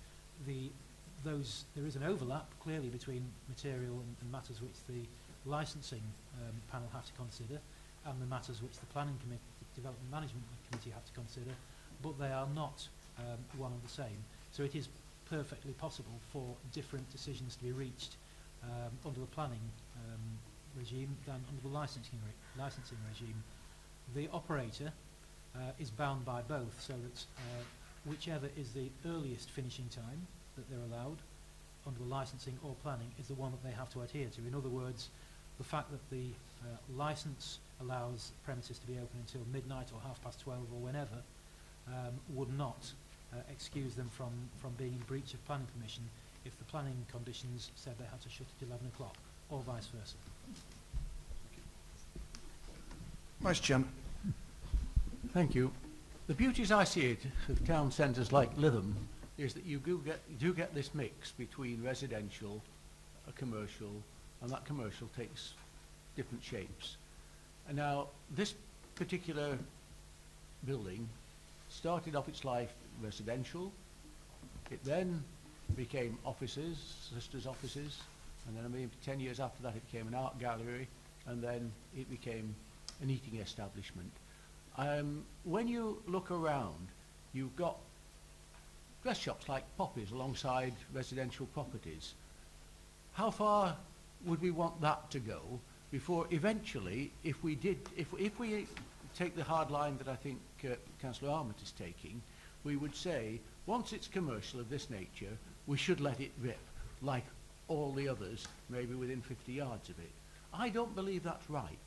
I think if we want to get the balance between people living in the centre and its commercial aspect, then we do need a softening of the edges. And there's no more critical edge than this one in that softening regime. I'm quite sure that there are limitations on the Hastings Club because of where that is in a residential area. And that merging and that cohabiting is something which is critical, I believe, in Dickinson Terrace. It's not gone commercial, really, until this particular property started developing as it did. You've got the Heritage Centre, and there really is nothing else other than this on between Dickinson Terrace, Henry Street, and the Green. So I do think we need to be very, very careful in making comparisons with the commercial centre. This is an edge, and I think our officers have got it right in maintaining it. And I think if we don't do that, then we lose a lot of the beauty and character of places like Lytham. Councillor Ackroyd? Yeah, can I just ask, it's 2 points of clarification. The licensing panel, what's the licensing panel hours put on it? Can I just read what it says? 12:10 Yeah. on a Friday and a Saturday evening, which allows a 20-minute drinking up time. Right. That means the premises should be closed at 12:30, and of course they've also said that there's no use of the external site after 9 o'clock. Do you want to correct me? No, you correct that, Chairman. What I was going to suggest is that the officer recommendation obviously is one for refusal. The discussion that's come forward from Councillor Armitt and Redcliffe was relating to potentially supporting the scheme. The current hours are controlled by the planning permission that was granted in July. That could be amended, and if I just read out what it would say. The internal area of the premises shall only be open to the public for the consumption of food and drink between the hours of 8 a.m. and 23:30 on any day, with the external drink dining area to the front of the premises only open for the consumption of food and drink between the hours of 8 and 9 p.m. on any day. That could be varied to say that between the hours of 8 and 23:30, Sunday to Thursday inclusive, and 8 to midnight, Fridays and Saturdays, and then with the external dining area shutting at 9 p.m. Are you happy with that? that? Would be an alternative Right. solution. Okay. In that case, to fit with the premises licence. You had a second To question? fit with the premises licence and the points made by the councillors at the end. In other words, this is the problem the licensing panel always had with what restrictions that development management put on the opening hours of commercial premises. But if the two marry up, yeah. if the licensing panel's conditions marry up with Yeah. the development management proposals, I don't mind if they're the same. Yeah. If they are the same, that's fine. The premises are completely closed and empty by 12:30. Yep. Yep. That's I fine. agree. That would be the, I think sorry. that's the most sensible way forward, Councillor Breckford and Councillor Armitt. I'm sorry, I don't take any more questions. Sorry. To consistency is obviously paramount here, isn't it? Really. Yeah. Chairman, in reading that out, I wasn't intending to promote that as being the officer's Not at all, but recommendation. I it just seems to rather clarify sensible the that we discussion that was have being consistency with the licensing. made for the purpose of the council. Right. And I think that we've already had the approval So the and licensing seconded. will close, the service of alcoholic drinks will close at 12:10. Yes. And the premises will close at 12:30 completely. Yes, and there's no external use after 9 o'clock on any evening. Yeah. Yeah. Wow. Okay. Have we all heard that, Yeah. colleagues? In that case, all those in favour of that, please show. And that is unanimous. You'll become a councillor. Right, we're going to have a 10-minute recess, followed by item number 2, the speakers here for item number 2. Number 12. You get that. Number 12. Thank you. So, item number 2, we do a short introduction, followed by the speaker who's sitting at the rear.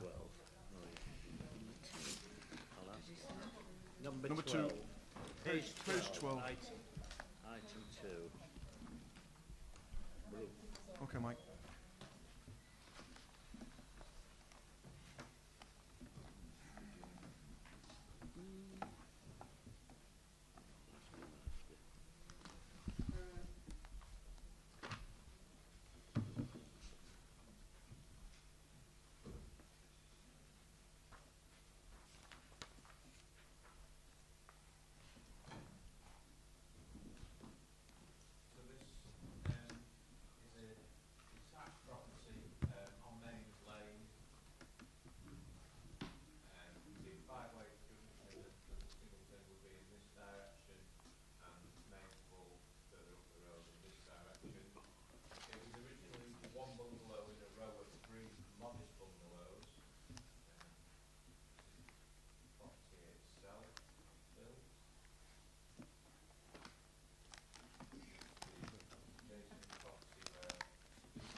Mr. Gordon Peel.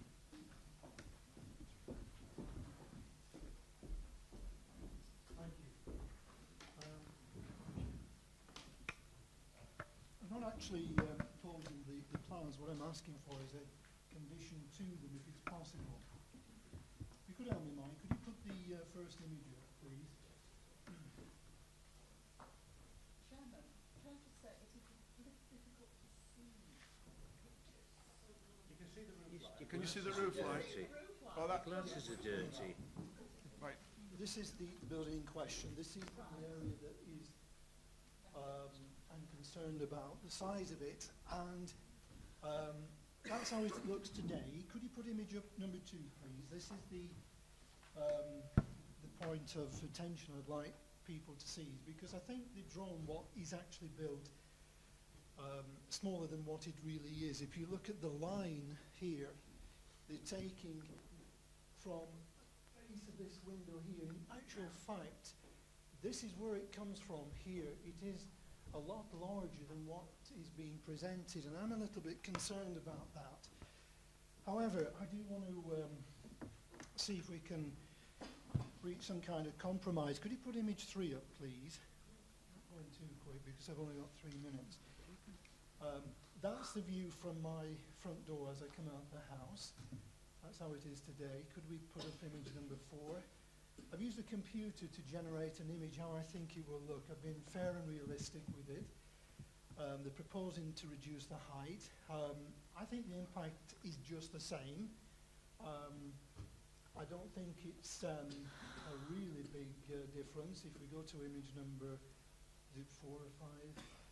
That is me coming out my front door. The door is open, and that's what greets me every day. Those dormers are absolutely huge. They don't need to be as big as that. So, you know, what I'm asking for is just 1 or 2 things, and that is that they make the upstairs windows uniform. That means on the front elevation, can we get a picture of that. That's good. It's my property. I'd like, if it's possible, you see the front elevation, front and rear, the height of the windows are the same as the dormer heights. It's uniform, it's balanced. What we've got is the height of the number 26 is a very, very tall dormer. And all I'm asking actually, you know, if we can compromise here, is that the dormer windows are the same height as the front and rear elevation. Not about the width, but just the same height. I'm agreeing with the roof reduction that he said, that's fine. And I'm also asking that he maintains what he said he will do in the plans, and that means to build, keep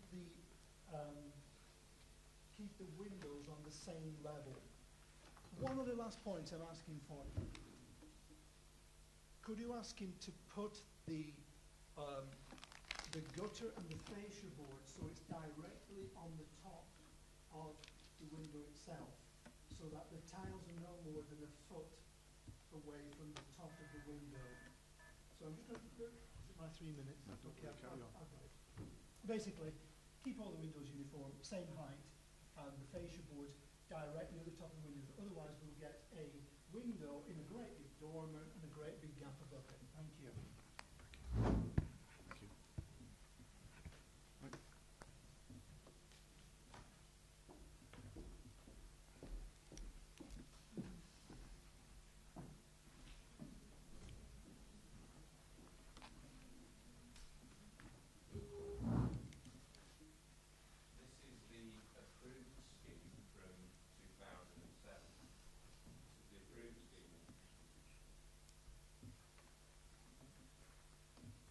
The 2007 scheme, which was approved, which shows 3 dormers on the west elevation and 3 dormers on the east elevation towards the speaker, on the boundary facing the speaker.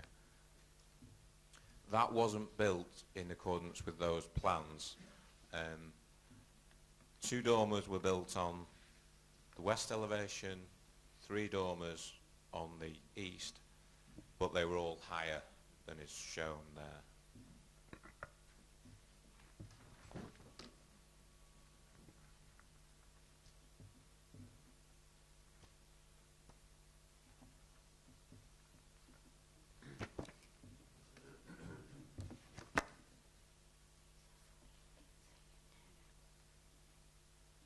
So what was actually built on the west elevation, 2 dormers, and on the east facing the speaker 3, but going higher up the roof than the proposal. This latest application is to reduce the width of the dormers on the west elevation and introduce a mansard roof, thereby reducing the height, and on the east elevation reducing the width of the central dormer, but to each dormer as well introducing a mansard roof, thereby reducing the bulk. So that's what's proposed, and that's what your officers consider acceptable in overcoming the concerns regarding the overbearing development and being more in keeping with the adjacent property, which has dormers as well.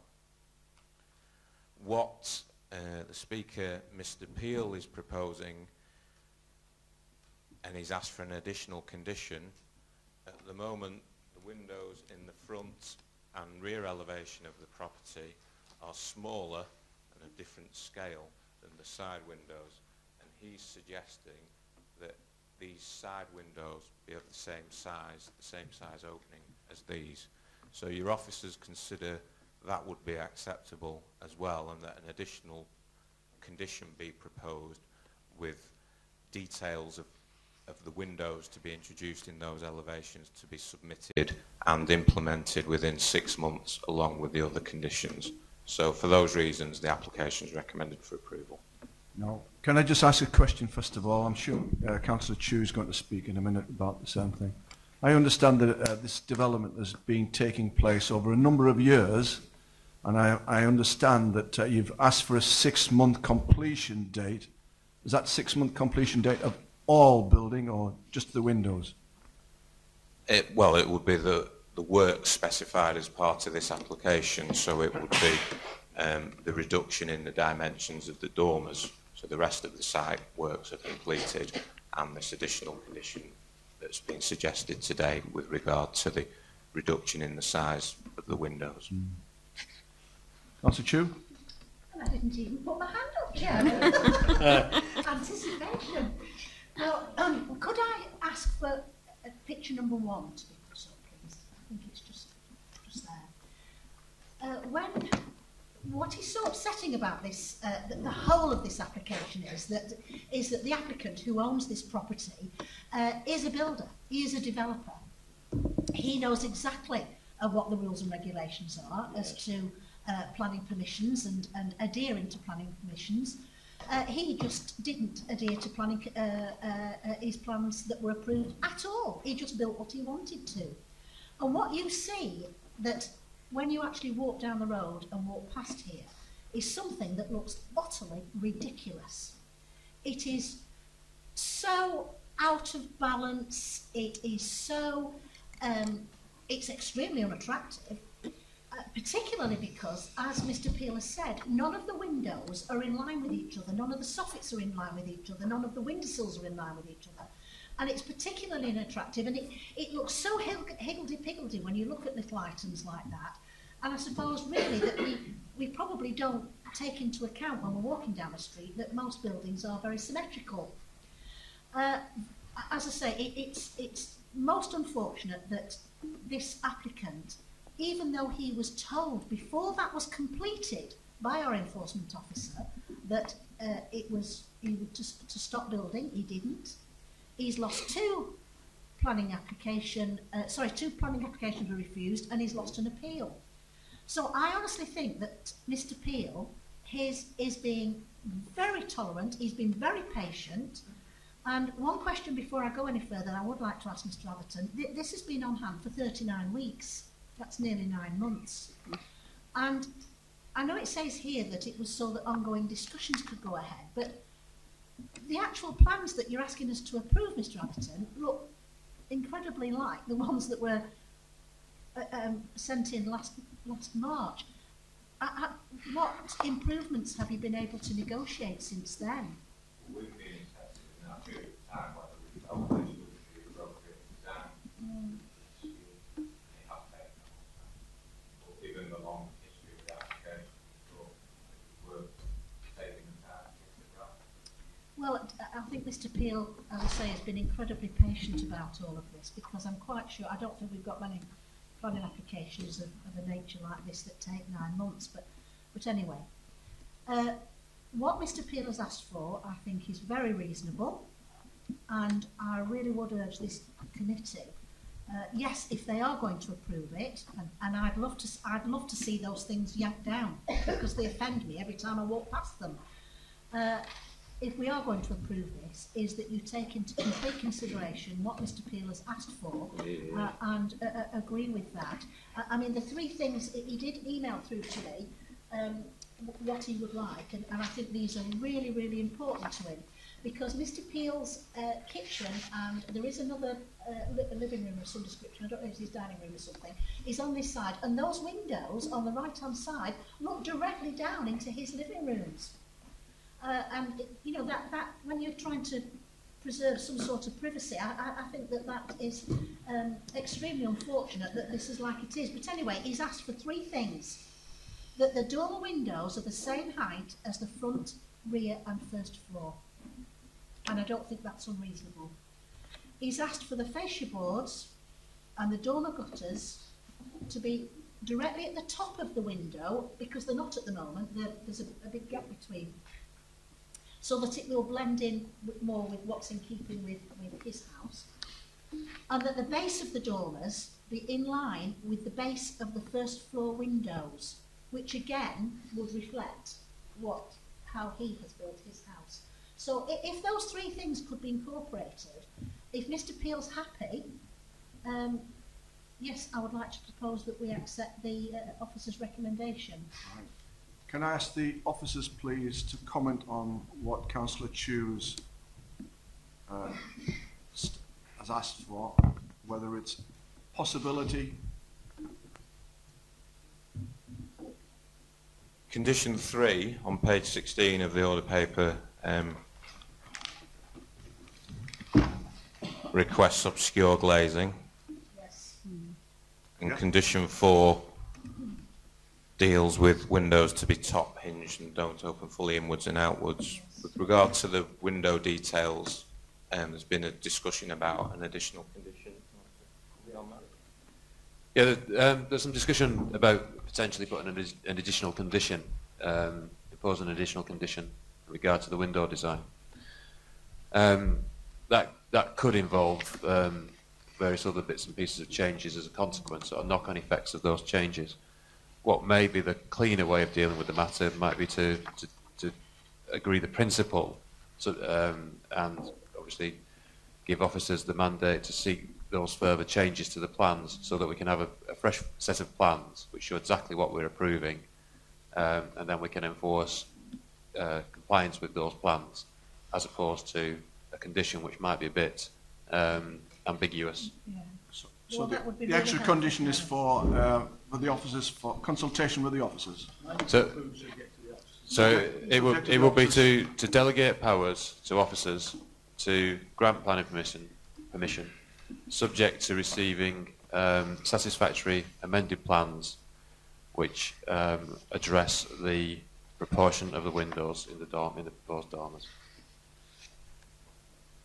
Councillor Hardy first. Thank you, Mr. Chairman. Once again, we've got a builder here, and he just seems to go willy-nilly, does what he wants, and to heck with the planning authority. As Councillor Chews rightly said, it is an eyesore. I've seen this building, and it's so higgledy-piggledy, as they say. And these 3 east dormers, they are huge. They're totally out of character with the rest of the building, along with other things. But since he had permission in 2007, he's had 2 or 3 refusals, but he just seems to go ahead and does what he wants. Yeah. You know, when are we going to stamp down? Where's the enforcement? When are we going to get action on these things? We keep saying this time after time. They're just taking a lend of this committee and the planning officers. What has brought it forward into this situation? You want to make a comment, please, Mr. Evans? Yes, in regard to this matter, first of all, in terms of retrospective planning applications, that is part of the planning toolkit which is used to address breaches of control. It is seen as being a form of enforcement action. Retrospective applications are quite legitimate. There's specific provision within the Act for them, and the Council can use those with amendments to produce an acceptable form of development. In terms of this particular case, as Mr. Addison said, the matter has been a long and drawn-out affair. The matter has been considered in the Magistrates' Court on 2 occasions, and so I can assure you that appropriate enforcement action has and is being taken in regard to these particular offending items. But what we need to do is to seek a resolution, and that's what we're seeking to do. That's why we've taken so long over this application, to bring it back to committee, to seek to resolve the matter once and for all. Thank you for that. Thank you. And can I just say, here and all that, I'll go along with what Councillor Chew has said with some alterations, recommendations. Subject to? Yes. Yeah. Are you seconding the... I'll second it, yes. Excuse me, Chairman, could I ask that before the plans are finally approved, if Mr. Peel is asked if he's happy with that? I mean, I think he's bending over backwards to accommodate this man, and he's bending over backwards to cause as little disruption to this man's house to give him what he wants, and I would hate for the final result to be something that he's not happy with. I think you're setting a precedent, Councillor Chu. I mean... Rather than necessarily get the agreement of the neighbour, Yeah. Because obviously the decision rests with the planning authority. I think what we would seek to do, as with many applications, is to reconsult on the amended plans and to seek the neighbours' views. We insist that what this gentleman, what the applicant builds, is exactly what is on the plans. And if he doesn't, he wants marching straight back to court.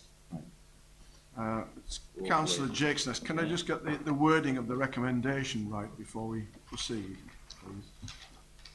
Delegate powers to the officers regarding changes to the window. I think the resolution should be to delegate powers to grant planning permission to the head of planning and regeneration, subject to receiving amended plans in order to amend the window detailing of the proposed development. Councillor Jakes. Right.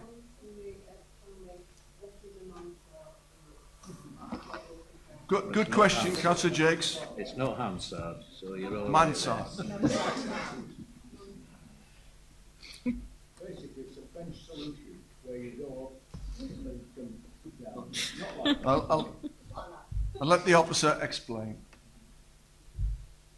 What's proposed here, instead of having pitch roof all the way up, it's have to pitch down and then flat roof element here to reduce the cold.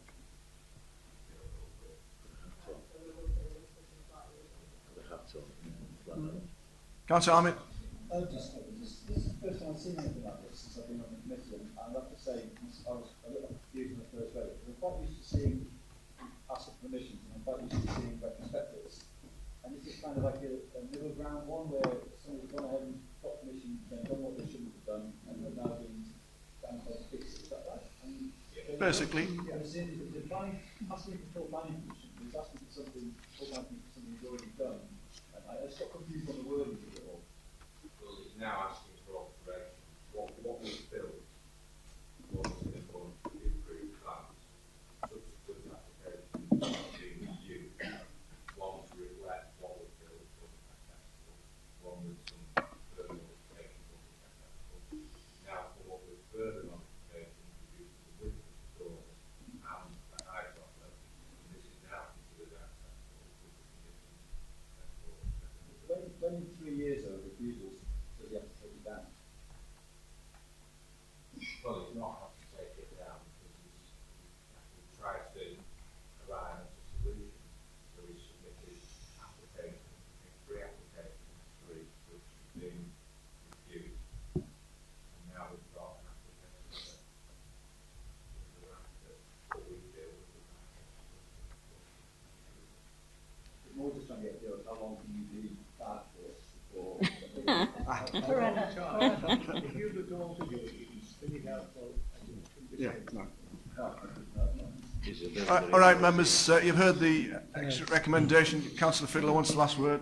I think it's important to realise some people think that once a scenario goes to enforcement, then that is a sort of final position and you can take draconian action. But by law, we are directed through the enforcement process to come to a solution, to a resolution of the problem. And your point is, how long do you have to do to come to that conclusion? The other point, I agree with the way the committee are dealing with this application, except I have to just try and say to Councillor Chu, you cannot have a planning authority where you try and say things like the neighbour, provided he is happy at what we are trying to achieve, or that finally have his agreement to see whether or not he agrees with what this committee has agreed. And I think if you go down that route, you would just simply have a position where totally, completely intended. I was only saying that, Chairman, because I think that Mr. Peel has been so obliging. I'd be following Tim. If he wants to lead the charge, I'd have that damn thing pulled down. I'm appalled by it. Okay. Right, colleagues, we've got a recommendation, in addition to what's in front of you, I think that's fairly clear. All those in favour, please show. It's unanimous. Thank you very much. We're going to have our lunch now. And if we can try and get back for about 1:10, in which case we'll be dealing with the Ray Green application that's there, and also the neighbourhood plan business as well. Ray Green, page 30. And British Aerospace will be following.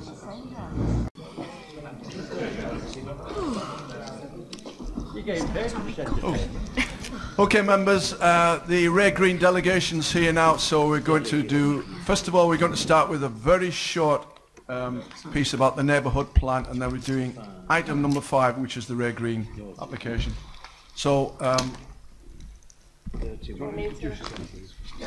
Fiona Riley, Planning Policy Officer. First item is on the neighbourhood planning. There's 2 recommendations of the report. The first is regarding approval of the neighbourhood area application submitted by Ruby Ray Parish Council, and the second is to amend the scheme of delegation to give the director permission to approve similar applications in the future. Is it beneficial for members if I briefly explain neighbourhood planning, or? yes, please. Okay. As is the first time. Okay. Neighbourhood planning came through the Localism Act. It gives the opportunity for a parish council or an approved neighbourhood forum to produce a neighbourhood development plan. Now, the plan can't stop the development happening, but it can allow the community to influence where the development is located and what the development should look like. The neighbourhood plan will have to conform with national and local policies, but it can set out a high level of development. That's the proposal, actually. The first stage is for the parish or neighbourhood forum to submit a neighbourhood area application. On the screen is Riviera Way's neighbourhood area, which includes the whole of the parish boundary. Future stages, they will have to undertake public consultation, where it will then go to independent examination, and if found sound, the local planning authority can determine whether it should go forward to a referendum, whereby the local community then votes on whether it should be adopted. If it is adopted, it then forms part of the development plan and will be used to determine planning applications. Okay, the first thing you've got to realise is this is just the first step. We're not deciding any other than progression. Okay, so I will propose acceptance. Yes. Of course, of course. Three very brief questions. Okay. What is the neighbourhood defined as? What is the recognised body that you said could become one of these people who can apply for one? And when you said it can help determine planning applications, what's that mean? Well, it will be part. It will be part of the development plan, so it will be used alongside the local plan and national guidance to determine plan applications. The second part of the question talking about, obviously, if an area is within a parish, the parish council are the responsible body to take a neighbourhood plan forward. If it's a non-parished area, it would have to be, and a neighbourhood forum would have to be established, which just normally consists of local residents who either live or work in the area. That's something which the local planning authority would have to approve. But in the case of Riviera Way, because it's within a parish, it's the parish council's responsibility to take it forward. The neighbourhood area, if it's a parished area, it follows the boundaries of the parish. It can be a smaller area though. It can cross administration boundaries or into a neighbouring parish or into a neighbouring local authority as well. Who determines that? That's for the local planning authority. We determine whether the boundary is suitable, and that's the purpose of this item. Clarification on answer the first question. I presume it is the local plan that leads the neighbourhood plan, and you couldn't approve a neighbourhood plan in advance of the local plan. That is what I saw the regulation. Is that right? It is right to a degree, but because we don't have a local plan in place, the neighbourhood plan would have to be run in line with the local plan process so that the two documents weren't in confliction. Yes, Councillor Ahmed. This funding from government, they've set money aside for it. It comes through from DCLG. We get £5,000 for each neighbourhood area application that's approved in this current financial period, up to a maximum of £20,000 for approval of 4 applications. Can I just add one point? I think many, this will be first of many neighbourhood plans coming to this authority that we're going to give delegations so we actually don't deal with it first stage. There's a widely held misconception that under the Localism Act, neighbourhood plans allows communities like the one before us to control development and say no to development. It doesn't. And they don't have that authority. And really the sentiment within the Localism Act was that they go along with the local authority in delivering rather than preventing. And that is not really widely understood. Thank you. Okay. Colleagues, it's fairly straightforward. This, like I said, it's the first step in the direction that Ray Green want to travel regarding neighbourhood plans. I proposed it. Seconded. All those in favour of approving this, please show. Okay, thank you. Item number 5, which is on page 31. 31. Thank you. Can I propose this? It seems to me that it's a procedural matter rather than any dealing with development. And it was just ticking the box to say you can carry on. Then it doesn't really need, in my opinion, to come to us as members, and I think we can happily leave this in the hands of the officers. Therefore, I propose this recommendation. This is to... Sorry. Sorry? We dealt with this. Yeah. I thought we dealing with it was 2 separate items. No, what? We're dealing with number 5. No, I thought we were looking at this neighbourhood plan, which we agreed, and agreement in general, or to leave to delegate these now to officers. Thank you.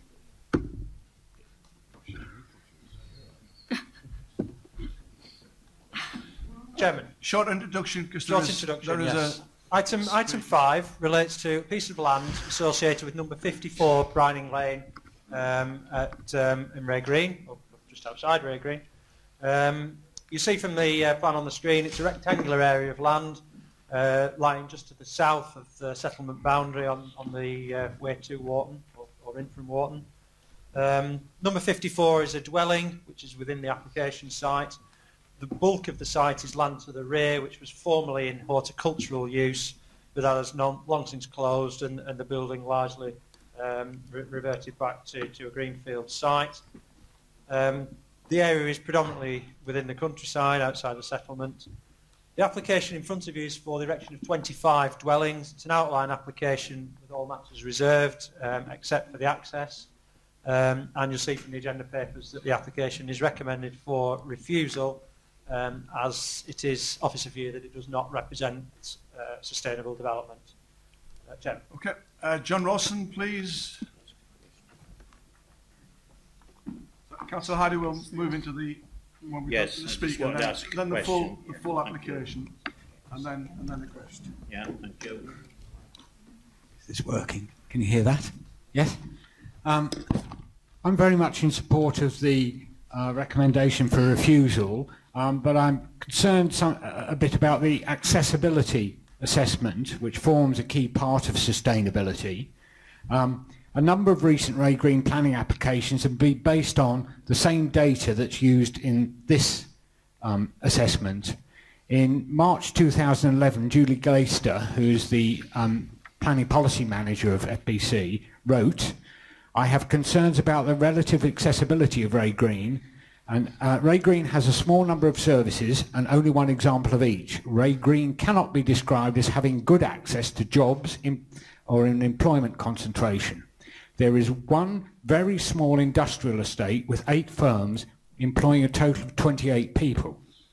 Relatively speaking, taking account of all services, facilities and employment in larger settlements, this is not a readily accessible location for development. The future occupiers of these dwellings are very likely to rely on the use of private car to access services and employment in surrounding larger settlements. Now that is unchanged. On page 43 of your agenda, there is an accessibility assessment. The cycle distance from the centre of the site to Brook Mill, Brook Mill is regarded not as an employment concentration. According to Julie Glaister, it's very small and no doubt fully employed anyway. I think should be reduced from 3 to 1. The accessibility to basic services should be down from 3 to 0 because there aren't at least 3 basic services available within 1.5 kilometres. Additionally, if the score from an accessible bus stop is 0, then the frequency of those buses is not material. So the 5 given for a bus timetable should be 0. The cycling distance to the nearest secondary school must be taken to Car Hill and not the selective independent fee-paying school of Kirkham Grammar. That doesn't actually affect the scoring. The nearest defined cycle route is a recreational circular route to and from South Shore. Now, I'm a keen cyclist, and I know 1 or 2 others here are as well, and I've cycled the equivalent of twice around the world. But I wouldn't use that road in peak times. The volume and the speed of the traffic makes it dangerous, so accessibility for work purposes should be scored as a maximum of 1. This brings the accessibility score down to a maximum of 12, which is halfway down the low score bracket. My concern is that developers are using this information that gets into these agendas, sorry about that, for their purposes too, and each time are having to fight the same arguments when in fact it would be better to get this corrected if we can. I don't know whether there's a procedure for getting it corrected. Thank you. Thank you. Do you want to answer that, Mr. Stell? Of course you can. Yeah, no problem. Let's Councillor Frank Andrews. Do you want to stand up or sit down? It's up to you. Thank you, Chairman. There's just really a couple of things I wanted to say about this. One of them has to be in the consistencies of the agricultural land. I mean, clearly this land to me has got derelict buildings on it, and yet it's been given the assessment of Grade 2 agricultural land. And you can only remember back, I'm sure, to the 10th of October when the land off Richmond Road suddenly deteriorated from, I think it was a Grade 3A to Grade 3B. If you look on that map up there, you'll see the present application outlined in red is perhaps, 200 yards from the land of Richmond Avenue. So I cannot see that there's very much difference in the in how the agricultural land is graded. Yes, that's it. Yes. So perhaps, 200 yards, something like that, there between the two. Now, all I'm saying here is that I personally feel we need some consistency. Is it Grade 2? Is it Grade 3A? Is it Grade 3B? Having said that, we are very mindful of the planning officer's statement that there hasn't got adequate access from Brining Lane, which is a very busy road, so, and I think we have to hold to that. And also, if we have a real problem with drainage in Ray Green, and then if we have not sorted the drainage out, I really feel you cannot go forward with this application. We've suffered, especially this year, with flooding all over the village, so we really want to know that the drainage is sorted out for this plot. And, so I'm in favour of the planning officer's recommendation. And just lastly, could I say that had it ever been put forward at 14, the density of this plot would be very much the same as Brining Avenue. It borders onto, if you look at the houses in Brining Avenue, they have quite large gardens. So if this were to go ahead, it would definitely be better with 14 and not 25 houses. Right, that's it. Thank you.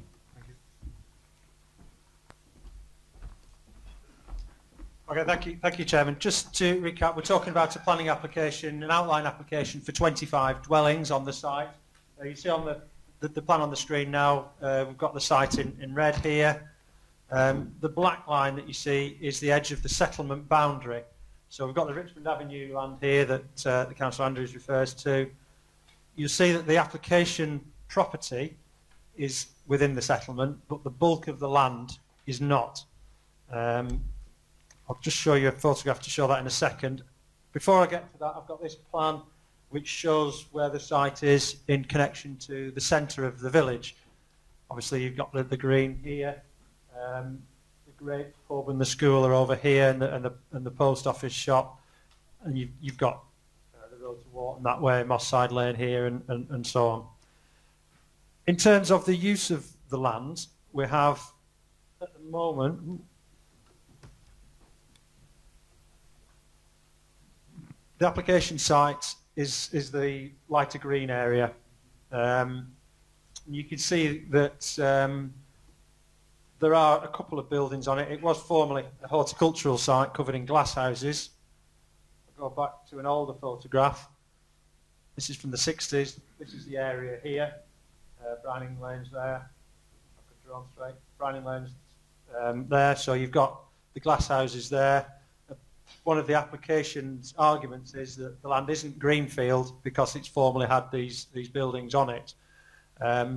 That's actually incorrect because the definition of a greenfield site specifically includes land that's formerly been agricultural. So the fact that land has had agricultural buildings on it doesn't automatically make it previously developed. In terms of the access point, that's a photograph of the site. So that's the existing dwelling we see on the left. The access point that you see, he's got a driveway, and then alongside that there's the access road through to the land at the rear. And the proposal is that that will be used without any alterations in terms of the access. Just to show the visibility display, you see that I too am a keen cyclist, and that's the view back up towards Ray Green, and then the view in the opposite direction down towards Wharton. Apologies for the darkness of that photograph, but it's intended to indicate that there is a reasonable view from the access point. Just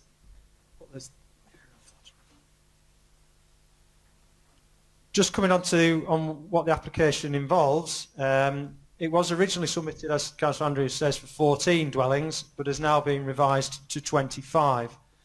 And that's the one that we're determining here, is the 25 scheme. Whilst it's an outline application, we do have to have an illustrative plan to show that.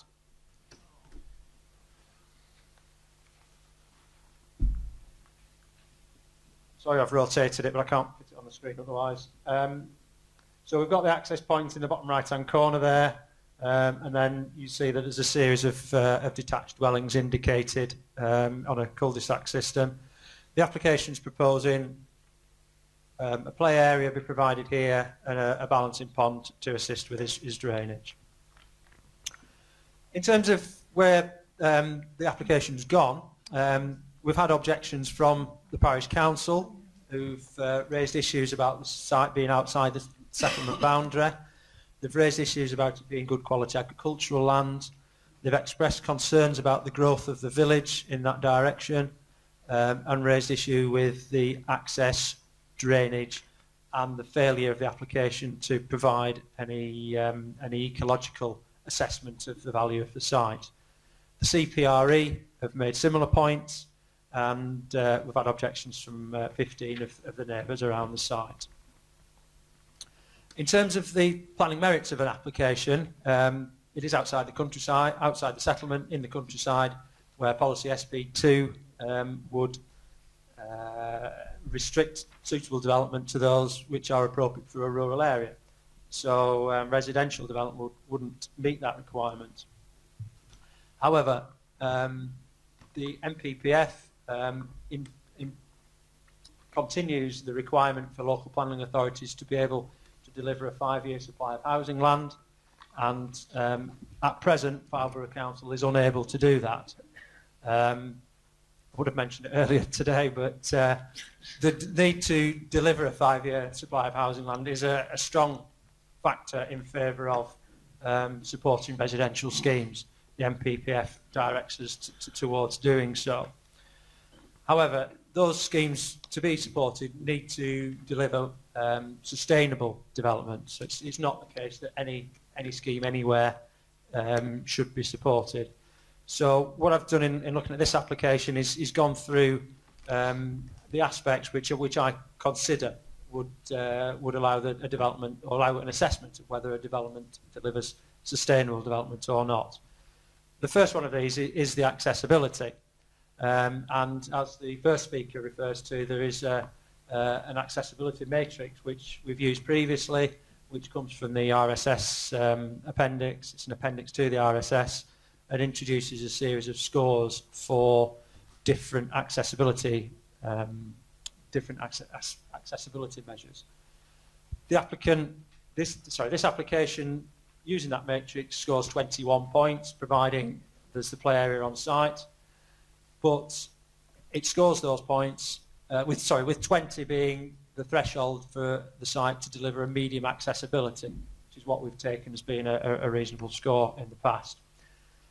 However, it achieves those points by getting 5 points for having a good access to, that Ray Green having a good bus service as a village, but scores 0 for its accessibility to that bus service. The nearest bus stop is outside the Gables. Thank you.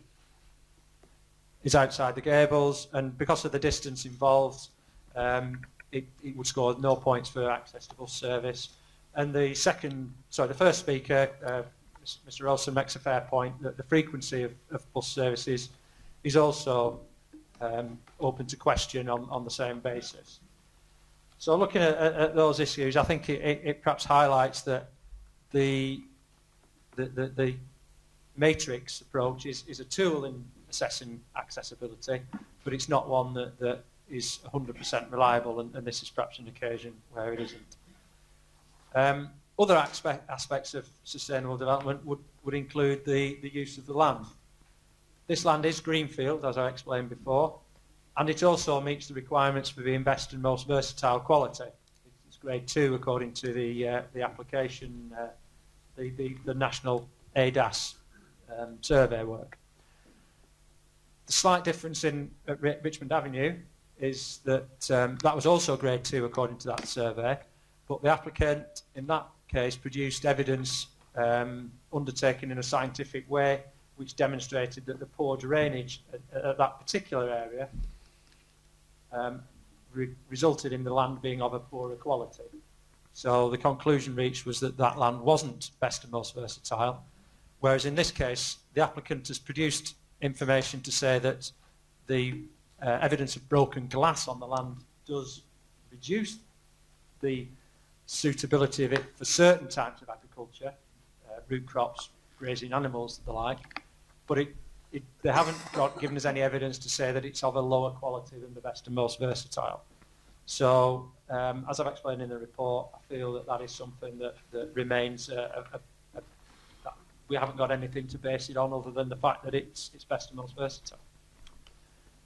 Further aspects of sustainable development relate to the extension of the village down Brining Lane away from its core, and the bulk of development you get into this area,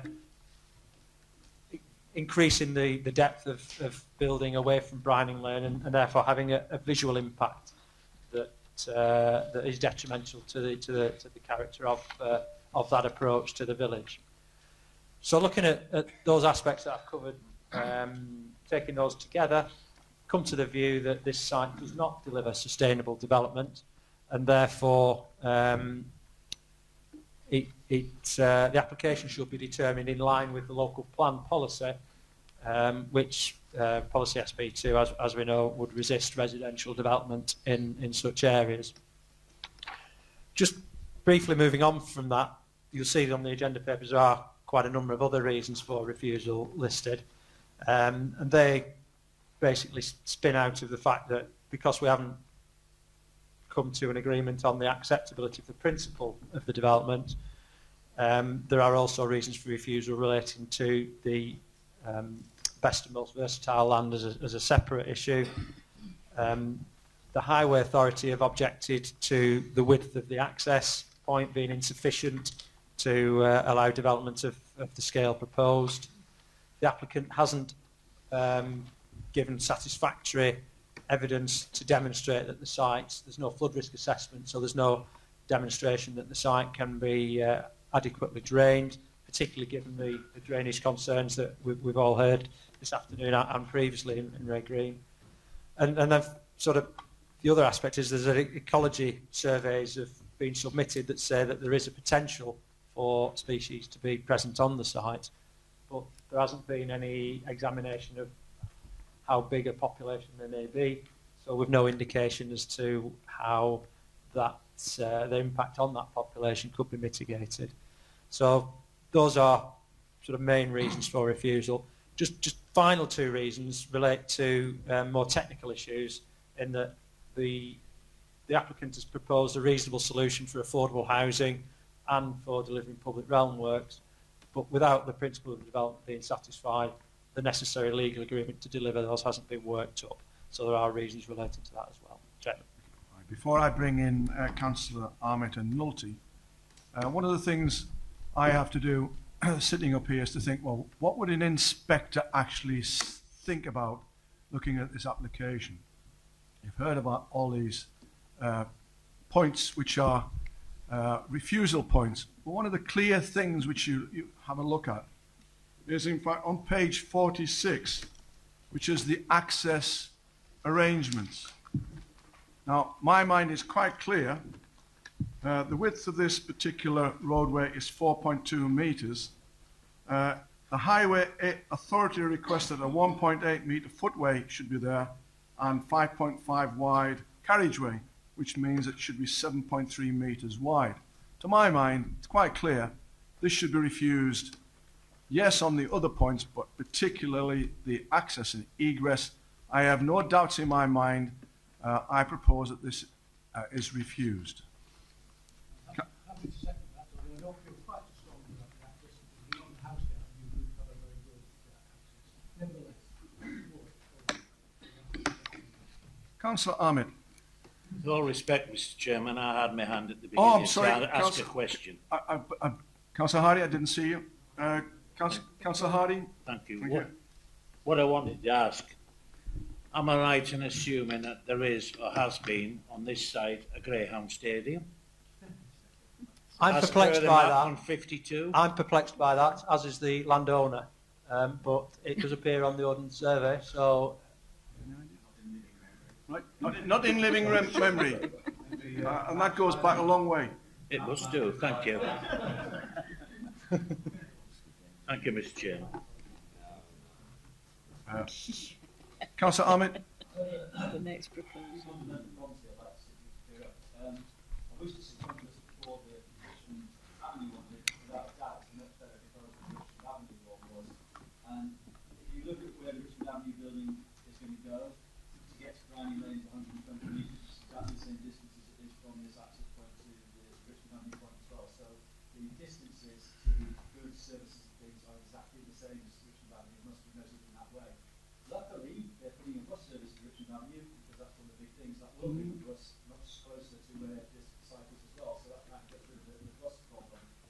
The photograph you had of the land aerial shot showed the land here as a horrible colour compared to all the birds eye land around it, including the stuff on Richmond Avenue, which wasn't as good apparently. The contradictory statements on the guy saying, there you go, look at the colour of that compared to stuff Richmond Avenue and every other field. It's the only one that's an odd colour, which is probably because it's Fertiliser pipes? more likely construction, compression, and actually making it used for farming. Contradictory statements on Richmond Avenue being that because of dangerous flooding, it couldn't be used for arable, but it's perfectly okay to build on there's no problem with flooding, which I find a confusing statement as being given there in that argument. I find it impossible to find anything different in this one to the Richmond Avenue in every one. In page 33 it says this is a sustainable site, at the bottom of document 53 saying given the good sustainability of this site. The arguments for sustainability for Richmond Avenue must be the same as this one because it's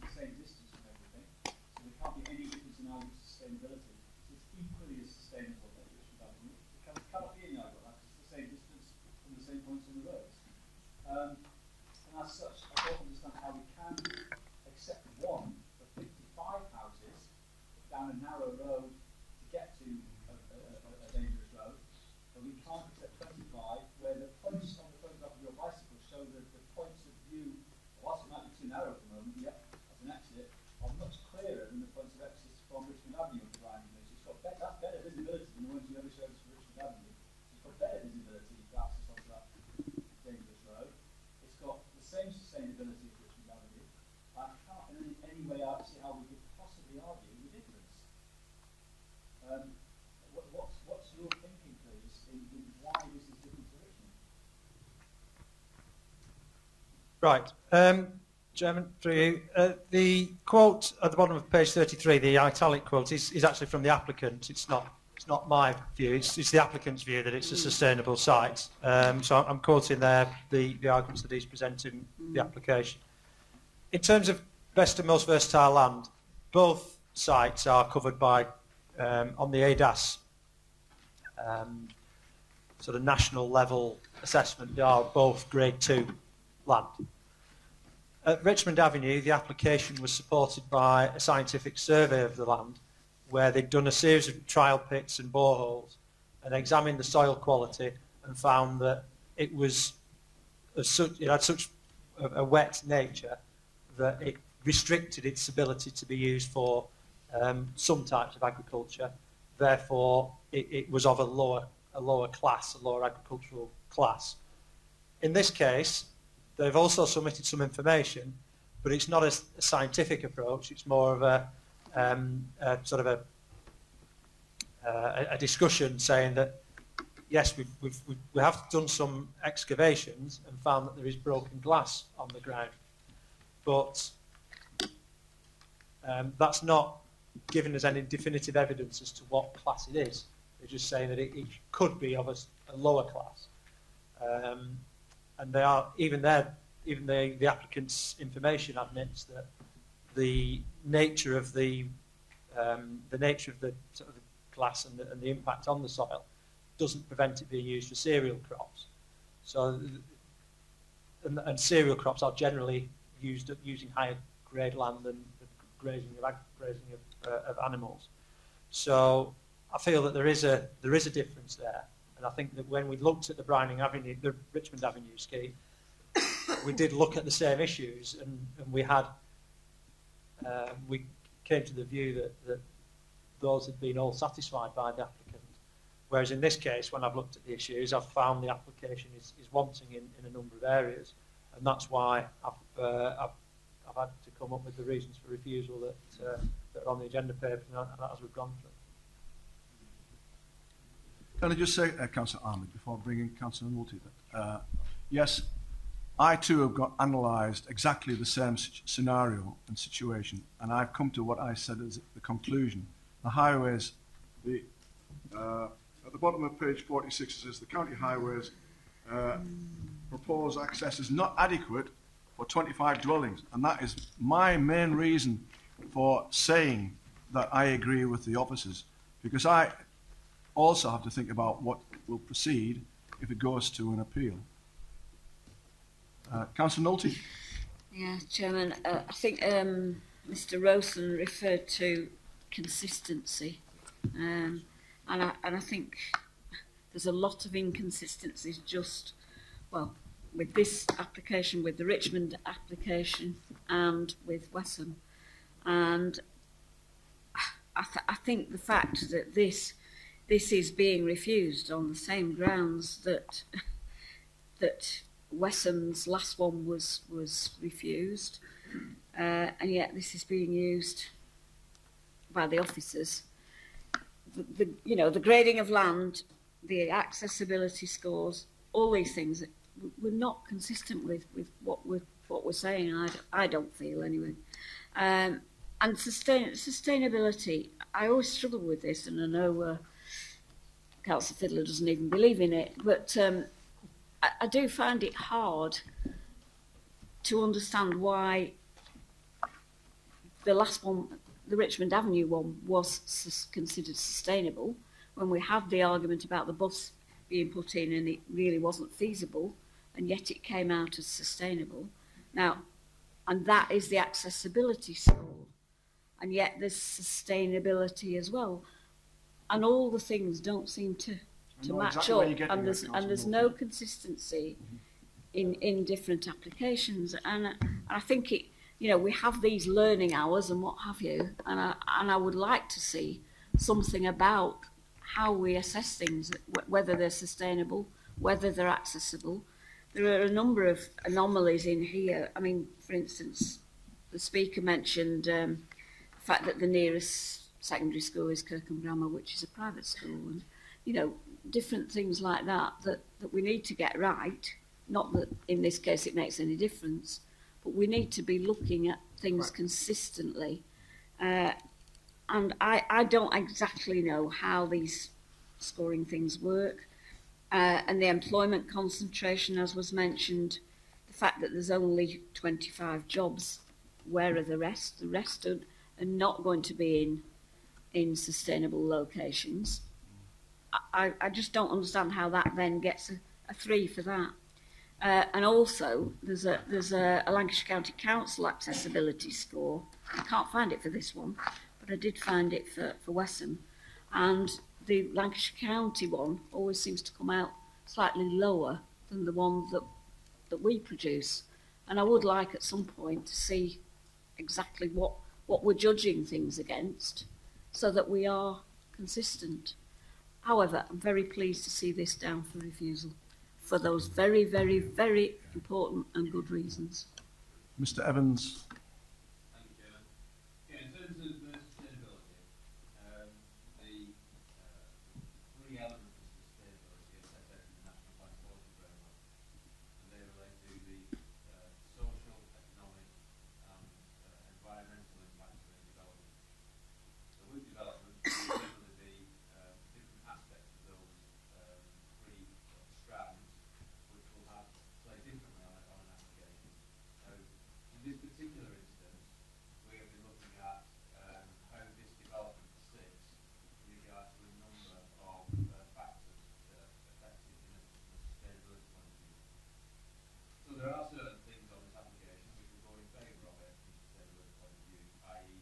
bringing more people to the village, whether it's shops and facilities which will be continuing to benefit from potentially additional business. There are also negative issues, and what we've concluded as officers is that in this case, in this particular case, those negative impacts outweigh the positive. I think just when you look at this plan that's on the screen now, that is the area of the Richmond Avenue application, and this application here.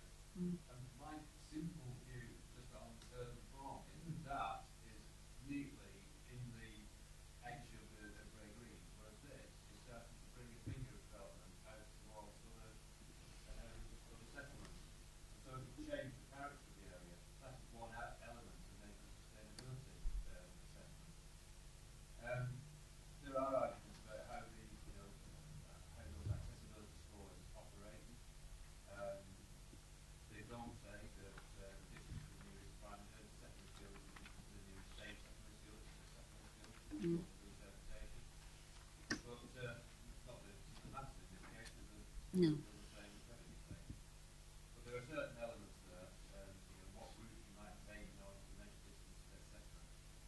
Bottom line here is that we as officers think that there are clear differences between this site, Richmond Avenue, and Morbeck Lane for that matter, and that is the reason why you've got recommendations that we have today.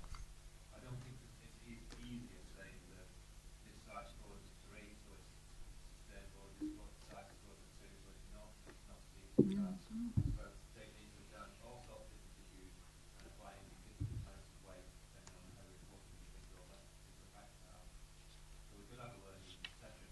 I don't think it would take an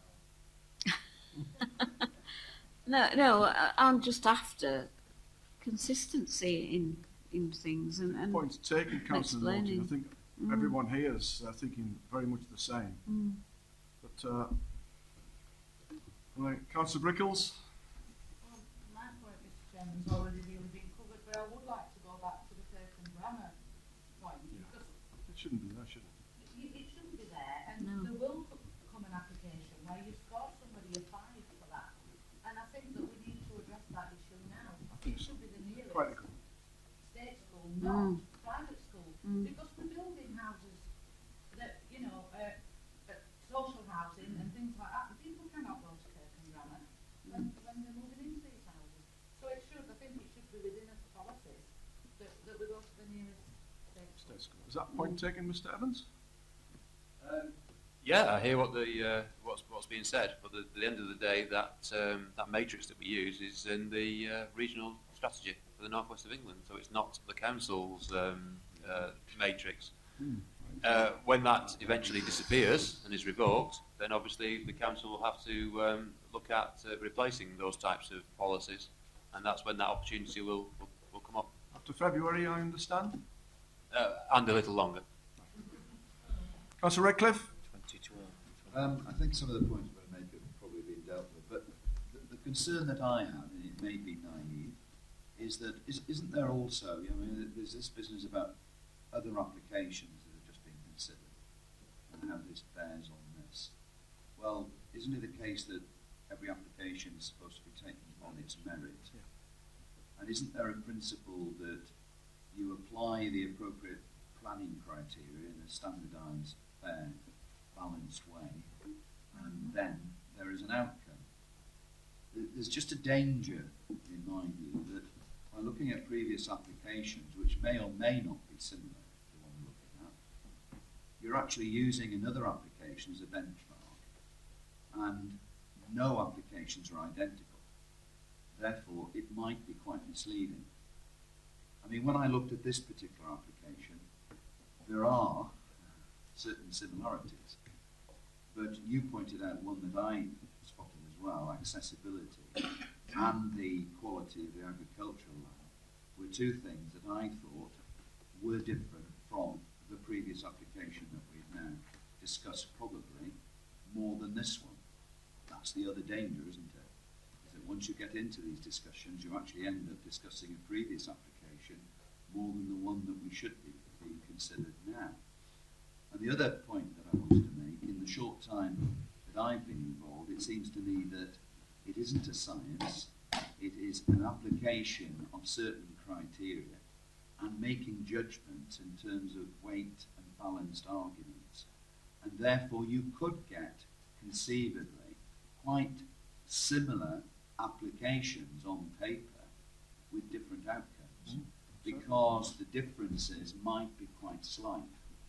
Now, we might invest all sorts of conspiracy theories into different outcomes, but in reality, there are going to be very fine, balanced judgments made on what is, on the surface, quite similar applications.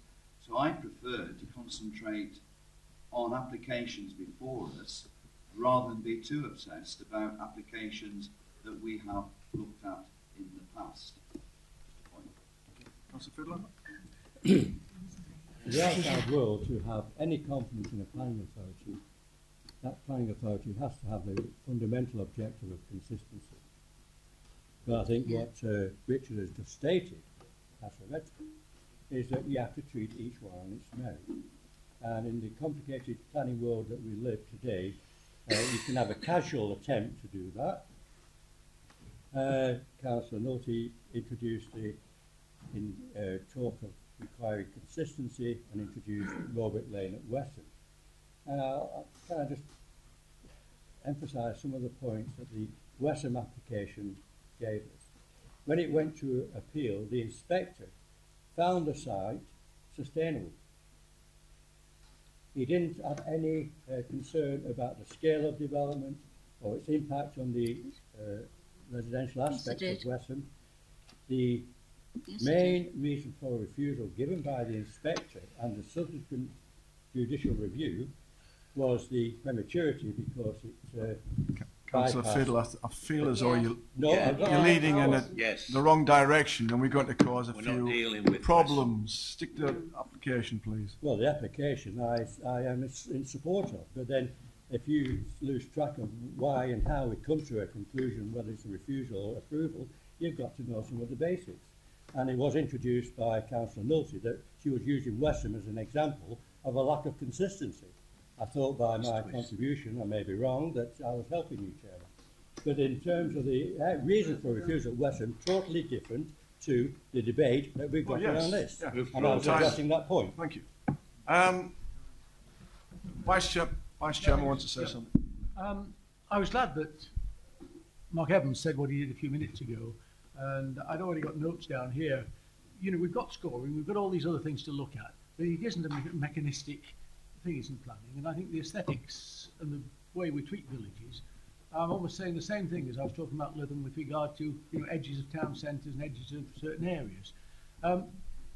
People used to talk about village envelopes and urban fences. In my opinion, what Mark said towards the end is that when you come in to Ray Green in this way, this site would hit you in the face. Excuse me.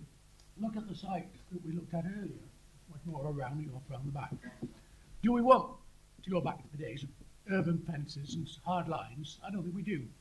Villages tend to come not to an abrupt end, but sort of peter out, as this one does in this particular area, with gaps and things.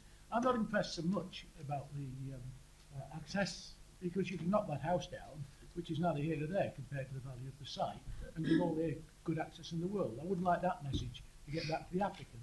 I thought what Mark said with regard to how you would round off and make Ray Green aesthetically more acceptable, I think scores so much more heavily in favour of Richmond Avenue than this site, and I felt I had to say that. We can't just try and make it a mechanistic subject of scoring by numbers. Councillor Ahmed, do you want to say something before we go to the vote? Very quickly on that exact point, actually. When you cycle up that hill, going in the car, it's going too fast, it's from 50 to 30 inwards, you can't actually see, and there's thick cases along there as well, so you can't actually see that part of the village. And you hit those 6 houses there, part of those at the moment are quite industrialised behind them, storage and a lot of ex building stuff that's around there. So it's not the prettiest site for those 6 houses anyway, before you hit the 14 houses that go along Browning Avenue as well, around that corner. So the 20 houses you've got built there already are quite substantial, which will be behind those. And any village is to grow, eventually it's got to grow outside. Otherwise it can't.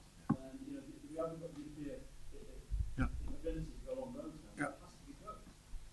Like I said before, Councillor Ahmed, you know, when you analyse a lot of things, you can have a counter-argument, but to my mind in this case, it's got to be the access and egress as a crucial element. Anybody else want to say anything before we go to the vote? The vote is for refusal. All those who are saying for refusal, please show. Anybody against? Abstain? Okay. Thank you very much. For sort of the access out, we'd be voting in favour. No comment. No comment. Item number 6. Page 53. Starts with a new book. I must leave them, and I think this is the first time that this has actually happened at this committee, because I must declare an interest under the new rules which count my husband in his work, and I object most strongly to the new rules regarding this. I am the elected member in the House, not my husband, but on this occasion, because it is legislation, I will leave, but I do object most strongly to it.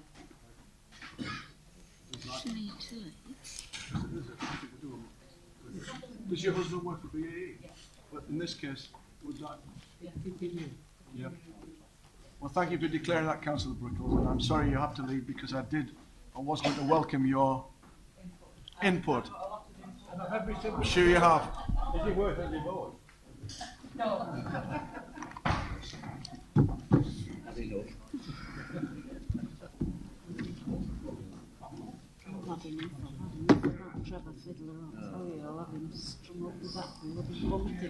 There are no speakers, so it's the full presentation, please.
by a local plan, the majority of the sites allocated as employment land.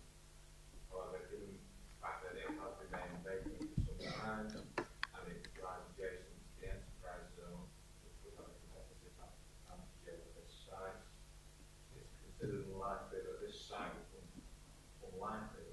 will come forward for employment uses in the foreseeable future. And your officers don't feel that the advantageous route to retain as such. Therefore, we have to look at alternative uses, and this scheme for residential use would help to address the undersupply of housing in the borough. It would help to bring the brownfield site back into use. Sites surrounded by residential developments on approximately 2/3 of its boundaries, so it would be out of keeping with the character of the area, and it's within walking distance of schools, shops and services. So the principle of a residential use is considered acceptable, and no other material consideration which would preclude development of this site. The scheme for single floating houses is recommended for approval subject to a legal hearing. Before going to the debate, please note that particular plan you see in front of you is just an outline plan. It probably will change as time goes on if it meets your approval, this particular application. Could I comment there, Chairman? One thing that isn't in outline, as I understand it from the heading, is the highway. That is a formal application. Yes. Now, the fact that it's got frontage development to it, when it's really servicing what could be a massive development, we don't want the problems of Mill Lane all over again, where you get parked cars in front of those properties. What is the width of that road? And is it, bearing in mind that we're giving a full approval to, are we being unwise when we look at the width of the road, which you're going to talk about, and frontage development upon it? This access road is 7.3.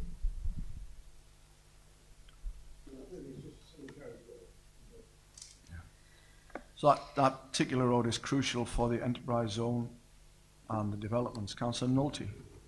I was just going to ask about the contributions, the 106 agreements. It does say in there that financial contribution of 2.5 market value of each housing unit will go towards a public realm scheme. Is there actually one adopted for Wharton? Because there is. Is it in that vicinity? It's around the centre, what I call the centre of one, down towards the main gates and where the Yeah. library, Yeah. yeah. Yeah. So it's a scheme to enhance that area. Okay, but so it okay, so it satisfies the sill regulations, which a certain other application apparently doesn't. Councillor Hardy. Sorry, have I answered your question, Councillor Nolte? The other thing I was going to ask was about Trek 17 play area. Is it actually on? Can you see the area with the pond?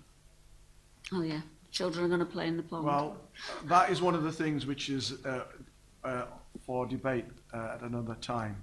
There's a large area of open space in this area, and open space along this boundary, there's over 1 hectare of open space shown, but at this stage it is illustrative. Yes. Yeah, but it is on site. It's on site. Yes. Yeah.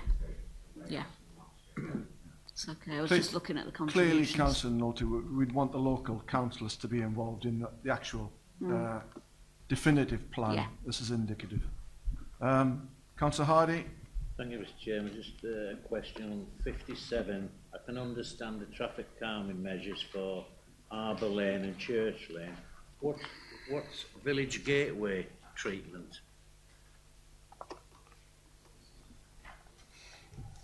The Village Gateway treatments are basically types of signage you see into a built area. So when you have the idea being that there's a clear indication for the driver that you can reach the builder's area.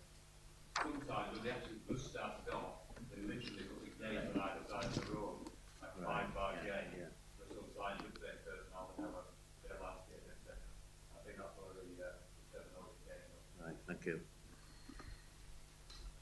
Councillor Ahmed? Can you just tell me the orientation? That road is coming off with a no. Can you go back to the bigger round, the one you got the roundabouts on the no lens? Show me where it's going to be. The mill lane. So that road is where? Mill lane's there. Yeah, and the new road? The access comes in here. So, and then, it's like it goes so way. Between that roundabout and Mill Lane, you've got pedestrian crossings, you've got a roundabout which is slow traffic that causes traffic jams, then you've got pedestrian crossing that causes traffic jams, and you've got the access to the lighting zone that causes traffic jams, and then you've got another set of lights in there, so that would be 3 sets of traffic lights within about 150 yards. That's going to help traffic flow. And the roundabout. And I just see that causing mayhem. I mean, I know how it is, you like these things, but 3 traffic lights in 150 metres. Can I just help you a little bit? Would be phased. When the BAE development came in regarding the retail, we looked very carefully, and officers. Councillor Fylde and I looked extremely carefully at the feasibility of a roundabout, and we objected to it. And we objected to it because it was too close to the other roundabout, and also the immediate houses adjacent to the left would have to remove hedges, and their sight lines were just it couldn't be done. The inspector agreed with us. Since that time, BAE have come along with a simulation. It's a bit like a cartoon, showing the actual feasibility of having traffic lights. Now, without this particular system, you're basically saying you couldn't open that site. Can I suggest then that we just open the discussion about the pedestrian crossing, which would be now 10 metres further to remove, and that these traffic lights include the pedestrian crossing, so you don't have 3 sets of traffic lights in 150 metres. That's more like it. And that's the sort of thing that we could put forward, that Lancashire County Council actually look at the crossing, because you're quite right, immediately to the right of that site there is a pedestrian pelican crossing. And there was a system which they talked about, pecan or a toucan crossing. Toucan or ten-can. Toucan at that junction.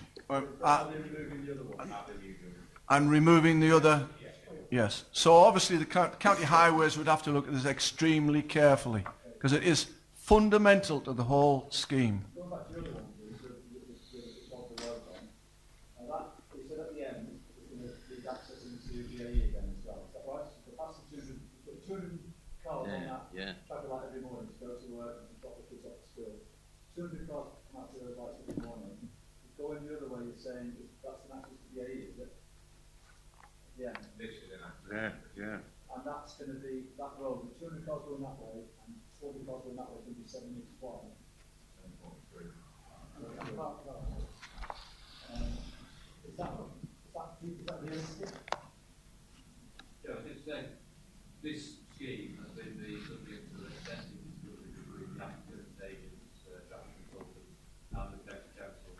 Strategic transport unit who look at all the major schemes in the locality. They've also had significant input into the enterprise zone and the requirements to improve the strategic highway network in regards to the enterprise zone, and they are satisfied that these schemes will work. So really, there's not a lot more I can say other than that. They have been looked at very carefully. They have been subject to traffic modelling, and the traffic modelling works. Okay, All right. That's all you can do. Councillor Collins. Yeah, the new road in, whatever you call it, is that in addition to the existing road in? Sorry. The other road, Mill Lane, that's still going to be used as access to part of this side. That's just now in addition to it, And the other gate as well. Yeah. Move approval. Thank you. Do you want to speak on it? No. I will second that. Anybody want to speak against this proposal?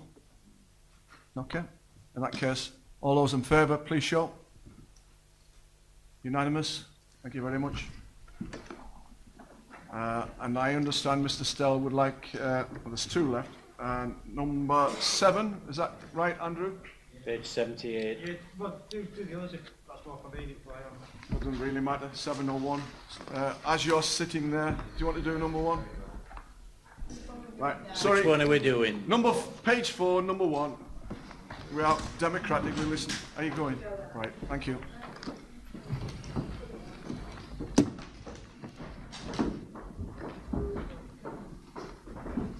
Actually, we've got 3 of them.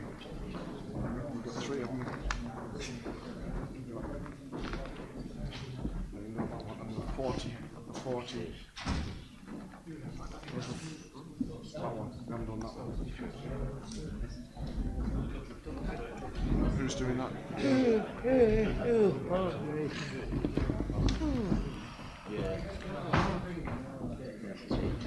Mr. Rossington. I think we'll do number 1. Number 7, and then yours. Is that all right? Just because they want to go back to work. It's great when they want to work. Me 11 Oh, I know. Oh, yeah. All right. Full presentation, please. Page 4. Thank goodness. Apart from the The developments of 10 apartments on the site of 8 apartments in the Progress Housing Association. Scheme came before committee in August where the decision was managed to approve the application subject to section 106 agreement, which would ensure the dwelling would be retained as affordable housing. So since then, negotiations have taken place with regard to the section 106 agreement. The applicant now wishes to make an off-site contribution of up to 5% of the value of each additional dwelling, instead of having the dwelling retained in perpetuity of affordable housing. The reason for this situation is the applicant didn't receive public sector grants to fund the scheme. Instead, it borrowed against its property assets to expand, and is concerned that if the restriction remains in force, it would diminish its borrowing power. So this is the only change, the actual design and layout of the building is changed. So hence the recommendation relating to the legal agreement required the application to come back before. Move approval? Second? All those in favour, please show. Unanimous? No, it wasn't. I didn't Oh, vote. sorry, have I missed someone? I just didn't vote. Ah, do you want to vote? Well, no, I just thought that it was an affordable housing scheme and Right, okay. don't wish it So to are you be. against or abstaining? No, just abstain, Okay, no. one abstention.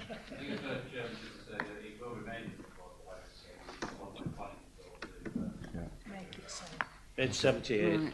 Item 7. Can somebody tell Item 7. Viv, please?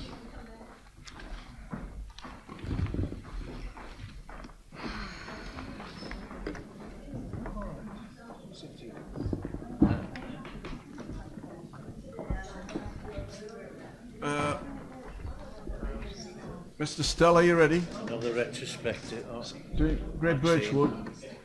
another retrospective one. Again.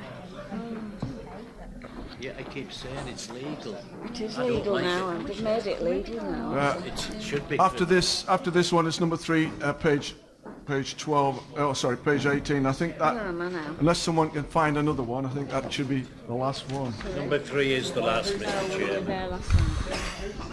Yeah. What, to the, Oh, what a good idea. I'll second that. Chairman's drinks. to the, Oh, to probably the won't. champagne bar voting, to the champagne. You know, you just arrived. Only drink No. champagne. Can I buy you a glass of wine tonight at the town hall, Tim? Buy you one. Totally. To hell with Chairman, we used to go out as a committee for Christmas lunch. Yes. He has been told. We've had that Trevor, discussion. He has been told. Sorry, at lunch I break. looked for a way out.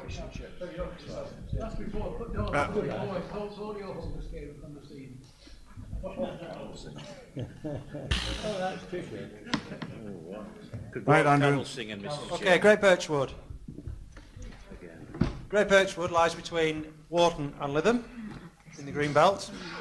It's a holiday motel, caravan park, Wild West type themed operation. This application relates to signage which is on the front and on the roadside and looks like that. I'll zoom in. So it's a two-sided, non-illuminated timber post sign, V-shaped, so see it in both angles. There are some flags on the photograph. Those are not part of the application and are to be removed. The application's on the committee today because the Parish Council have raised objection on the basis of the sign causing a distraction to drivers and having a visual impact. In terms of the Highway Safety, the Highway Authority, they've raised no objection to the application. Now, the matters that we look at with adverts, or that the legislation allows us to look at with adverts, is whether they have any impact on public safety and whether they have any impact on visual amenity. With the highway comments, the Highway Authority's comments regarding the safety of the highway, I feel that there are no potential issues in that regard. The impact on visual amenity is perhaps more subjective, but on balance, the officer view here, as reflected in the recommendation, is that the scheme as presented and as erected, without the flagpoles, is acceptable, and hence the recommendation is one for approval. Now, we have discussed the potential. The reason we've discussed the potential for the sign, because I asked a question. At the following briefing, the chairman asked whether there'd been discussions about relocating the sign behind the wall, see in the photograph. That has been raised with the applicant, and they are of the view that they would be unwilling to relocate the sign to that location, and have asked that it be determined as it stands today. And as I said, it's recommended for approval. All right, Julie. Can I just ask firstly, that's not what the planning application sign is. It's doubling it. It's putting another sign underneath that sign. Really? No, the application is for this sign. There was an initial, there has been a temporary sign on the bottom, but the application is for that sign, as I understand it.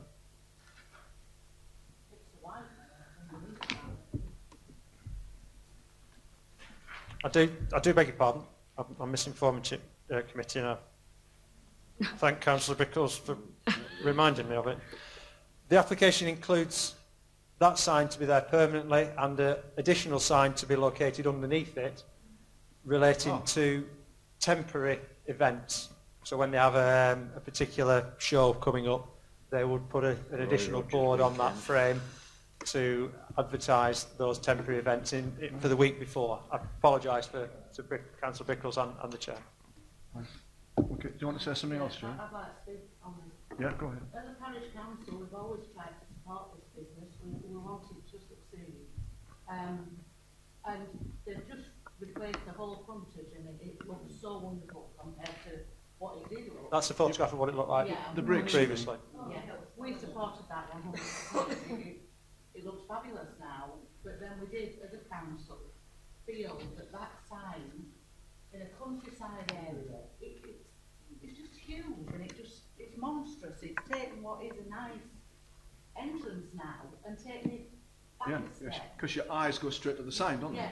Yes, and so on this occasion, I don't feel like I can support it. If it was behind the wall, perhaps I could, but... So are you moving refusal? I'm moving refusal on that. I'll second that. Councillor Hardy, you're third to speak. Thank you. Yes, Councillor Brickles is quite right. You come along there now, they've enhanced the frontage no end. It's a lot better than what it previously was. But this sign stands out like a sore thumb, and it's going to detract motorists and whatever. And it's far too big for, as you can see, and I should go along with the proposal. Would you have thought it had been better behind the wall? Or, oh, yes, definitely. Or is that... Well, if it's behind the wall, it's, well, I suppose it's still the same height. Yeah, but at least it detracts from the legs, isn't it? Well, you get a bit more, well, I don't know. Yeah. Yeah. Yeah, I don't know. On the bottom, yes. If the board was on the bottom, Yeah. Well, you could have it underneath it wouldn't the be yellow as sign. high. It's It'd still be up in the centre. more or less level with the top of the hedge. The wall. No, the sign. The wall. That would go behind the wall. It's only my thinking. I mean, it doesn't have to follow. But you've raised objections anyway. Yeah. Councillor Chu. Yes, thank you, Chairman. Well, I actually had a sign quite like that at my business. We haven't planning permission. Is it still there? No, we're now retired. The sign's gone. It's got to sign retired. And we didn't. Oh, well, we have got off work. But I think you might find that where that front leg is not the rest. It's actually part of the highway. Because this is what I was told. Because I wanted my sign as far forward as I possibly could. Because obviously a sign is there to tell the world we're here as a business and we're open for business and this is what we do. And I was strongly advised by the planning officer at the time, to put it behind the hedge. And we ended up putting it on great big stalks behind the hedge so that it actually looked as if it sat on top of the hedge. But we were told we couldn't come more forward from the hedge because it was actually past the highway. So I would fully agree that it is dominant, it is a bit overpowering, and I think it is in the wrong spot. And I would support refusal where it is, but I would definitely support approval if it was behind that wall. Yeah. We've got to have reasons for refusal, by the way, Julie. Don't forget. Visually obtuse while you're thinking about. Councillor Jakes.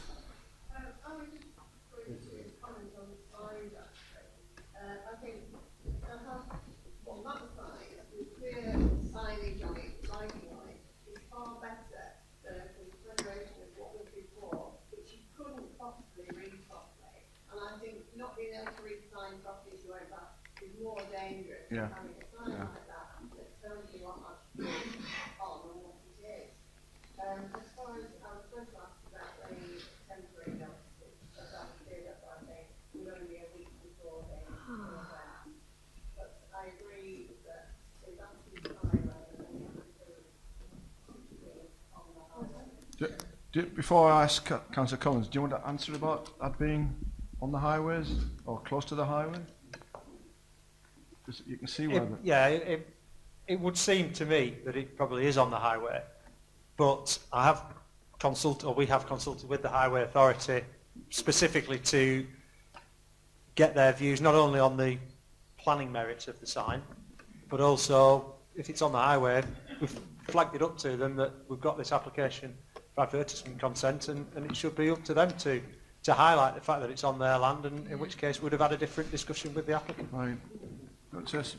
Yeah, I think in addition, Chairman, that the County Council at the moment are actively going around promoting sites within the highway on which to display advertisements, things like roundabouts, verges, etc.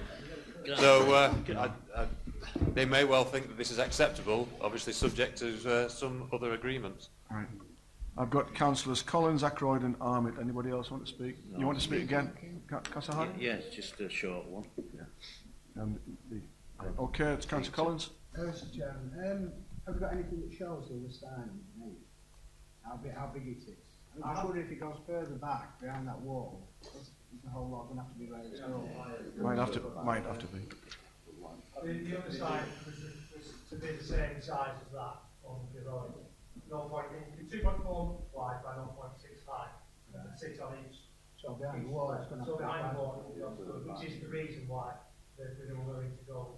Well, we'd have to raise it up if that was the solution. In which case, it would have to make a different application. If this was approved on the basis of this, sorry, if this sign was to be approved behind the wall, which it isn't, but it would exceed the law.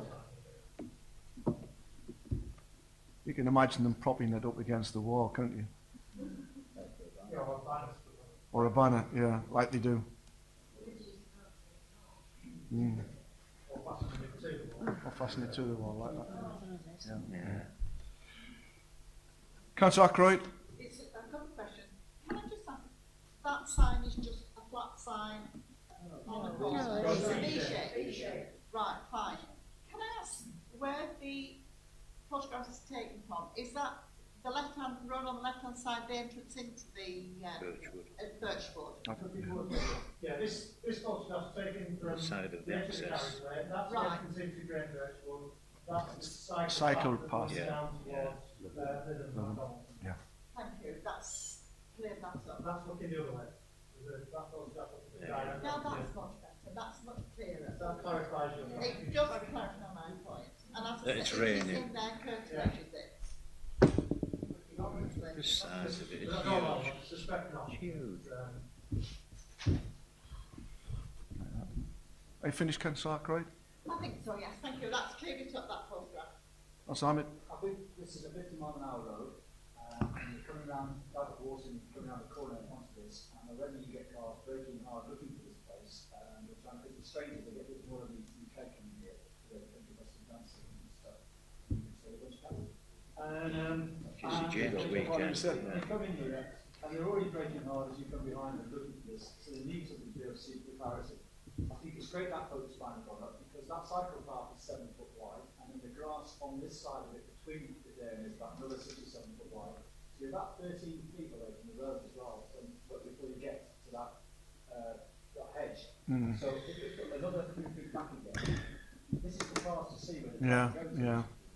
Also, the bit beneath it, it is for their temporary advertising, which they do have events on. So again, they're either going to have to put it up higher, or they're going to have to start buying banners and hanging them in the wind, blowing around, and all that sort of looking more untidy. So I'm going to move for acceptance. Right. Okay. Of course, the refusal votes first. Fair point. You've got a fair point on that one. Councillor Hardy?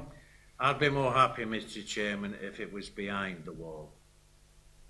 Right. But as it is now, Yeah. no. Thanks, Councillor Hardy. Vice Chairman? Yeah, I know we're told that colour and design is not a planning issue, but quite honestly it is. I mean, if this was in the National Park, or even in the National Trust, you'd have a very dark green background and clear lettering, and something like that, rather than strong red and yellow, would probably, in a green belt, be much more acceptable and meet the parish council's point, and also I think yours would be more clear. All this garbage underneath is a disturbance to the actual visitors, or to people who are trying to read what it is. I'm probably outside the bounds of what we should and shouldn't do. Nevertheless, I think our officers often give very good advice, and if they went for something on a darker background in that location, I think it would meet probably everything that's been said today. Chair, through the meeting records, you have an enormous, huge golden head. Yeah, but that is part of an industrial estate. Yeah. Councillor Fiddler?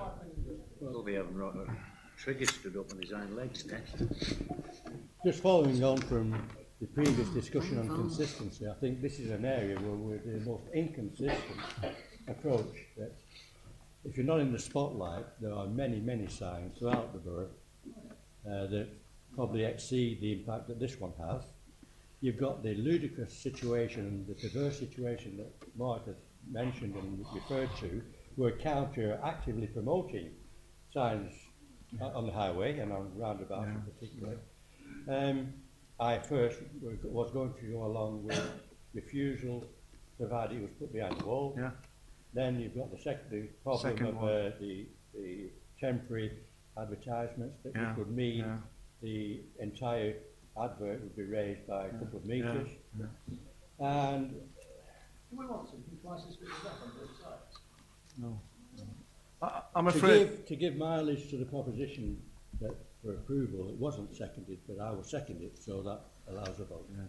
Well, I mean, we've got the vote on the refusal first. Councillor Brickles and Councillor Hardy moved refusal. Now, I'm afraid I'm moving towards what you've just said because of the fact that if we had a second sign, you'd have to have it higher up. So please don't be upset if I don't vote with you, Jude. Right, the vote is all those for refusal. Can I just clarify the reason for refusal? Yes. And just before I do that, I mean, obviously, there has been some discussion about the sign would have to be taller if it was to be located behind the wall. There is, of course, another option, and that is not to have the temporary advertisement. So, anyway. Right, well, go on, clarify the situation. Well, it's simply an advertisement that, from what was being said earlier on, an advertisement located behind the wall would have a better relationship with the surrounding area. Yes. And that, from the initial discussion, seemed to be the concern that was being expressed by a number of members. Mm. And I say, if it was moved behind the wall, there could be another method of displaying temporary advertisements. Yes, For example, yes. to simply put some bolt hooks onto the wall, to which they could be Yes, properly yes. fixed or something Yes, like that. yes. It doesn't have to be a temporary advertisement above the height of the What do wall, you think of that? increasing the Right. overall height. Well, I'll go with that. So are you recommending refusal for conditions? No, so you have the recommendation of the officers before you, but Councillor Brickles moved refusal, and having spoken to her about that reason for refusal in a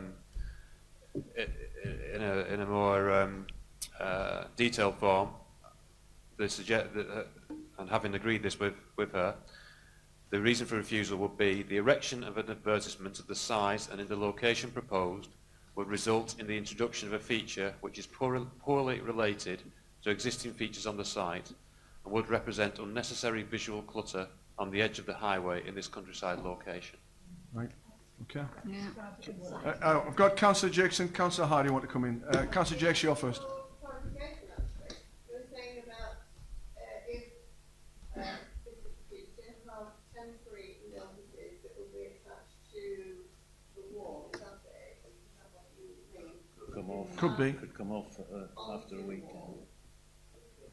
Yeah, but I have seen them whereby what you can do is you get these proper eye that bolt into the wall, and then that gives you a permanent fixture. Yeah, just and then you hook can it put on. a series of those along, passing your temporary advertisement to it while you need it for a couple of weeks or whatever it might be, and then remove it flat against the wall. Yeah. I'm thinking of the road safety aspect, that if somebody's coming past and it's flat against the wall, they'll be turning to try and read it. No. Turning because they'll see the big sign. Because of the angle of the wall, because it curves round, as you're driving towards it, you'll see the wall on that side. I think what the situation is, rather than having a V-shaped sign, you would probably have a sign on either side of the entrance at the V. So as you approach from one side, you see the one on the far side, and coming the opposite direction, you see the one again on the far side. So before I bring in Councillor Hardy, if this is refused, you'd recommend what we've suggested? Yes. Councillor Hardy. In that case, I will take away seconding the refusal if we approve with what Mark has said. No, Councillor Hardy. Stick with what you've said, Councillor Hardy, because what Mark is suggesting is that we refuse it. Right. I'm not putting anything in into your yes. mouth. And then suggest to the applicant that this is the way forward. Right. Yeah. Do you understand me? Yes. Is that all right? Yeah. Councillor Collins. Yes, Mr. Chairman. I think the bottom half of that sign is largely superfluous. Yes. And I think if you have a temporary sign, it could be actually fixed over the bottom half of the sign, which would enable it to go behind the wall and be that size, not being any higher. Yeah. All right. The motion in front of us is for refusal. All those who feel that this should be refused, please show.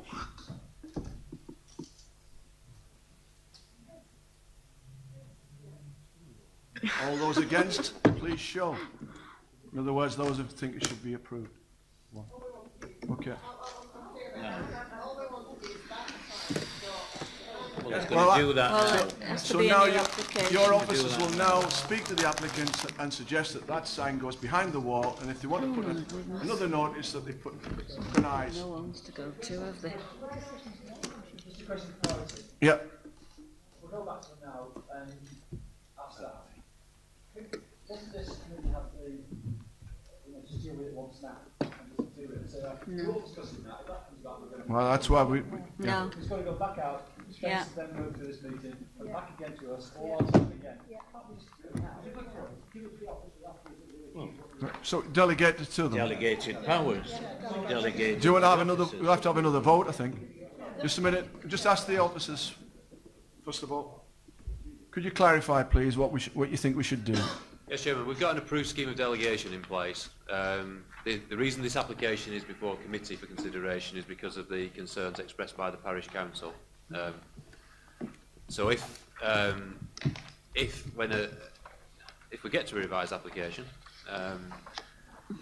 then it would depend on the response of the parish council as to whether it would need to come back to this committee. Yeah. If they accept a revised scheme, then we can do it on the delegated powers anyway. Yeah. If, however, they raise issue, then it will come back to this committee for further consideration. Okay? Yeah. Right? Yeah. Yeah. Right. Now, I believe number 3 is the last one. So page 18, followed by drinks. You can. Keep trying, don't we, Tim? You can keep. You can go to the taps, you can go to the... Right, Mr. Rossington, it's your turn. Yeah, we could go to the taps, we could go to... Get on your back, Victoriana, whatever it's called, and you'll be all yeah. Right. Page 18.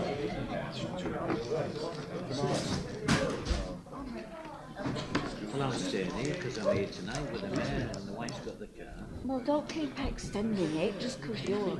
No, at the time. That's why he keeps talking, Richard. No, go to the pub for a meal. I'm just saying, Julie, what time we were finished. Just more back then, I'm afraid so.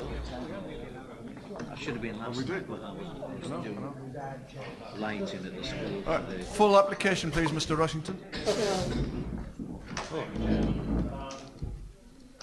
The application before you I've done this one I don't know how many times. is for a 40-bed care home.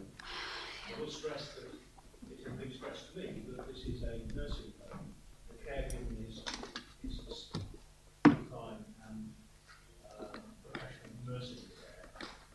You'll see from some of the descriptive elements that they specialise, this particular business specialises in dementia care and brain injury care. So it is an application from an applicant that has, as a family, they have several of these care homes already, and they've owned this site in St Anne's for some years. You'll see from the history that they've tried several times to get approval. The care homes that they have already, I've been to visit one of them, the most recent one, and I've seen the accommodation, I've seen the type of care that is given, and therefore I can confirm that this is something which is fully supported by doctors, NHS, and there is a need. There is a need apparently for one in this location or in St Anne's. The area that we're talking about is just off Headroom Gate, which is this road here, Clarendon Road North, which is the road there, and back Headroom Gate is a road which serves the rear of these large villa-style properties on Headroom Gate. It has a scout hut already next to the site. The site, as you'll see there, actually that shows all the buildings which it was in use and used for an NHS clinic. The clinic, since the applicants purchased the site, has been demolished because there was vandalism and several fires started in the building. The surroundings, as you'll see, are the rear aspects and garages of the large villa properties on Headroom Gate. The scout hut on one side, and then surrounded on the other two sides by the school playing field.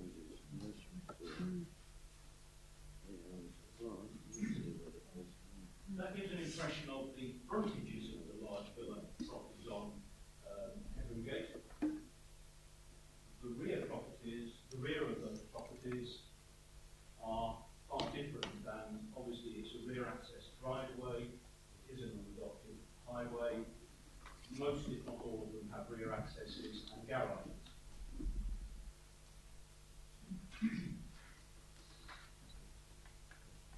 That is a view with the application site on the left-hand side, enclosed by the fencing. It is a cleared site, no buildings on it, to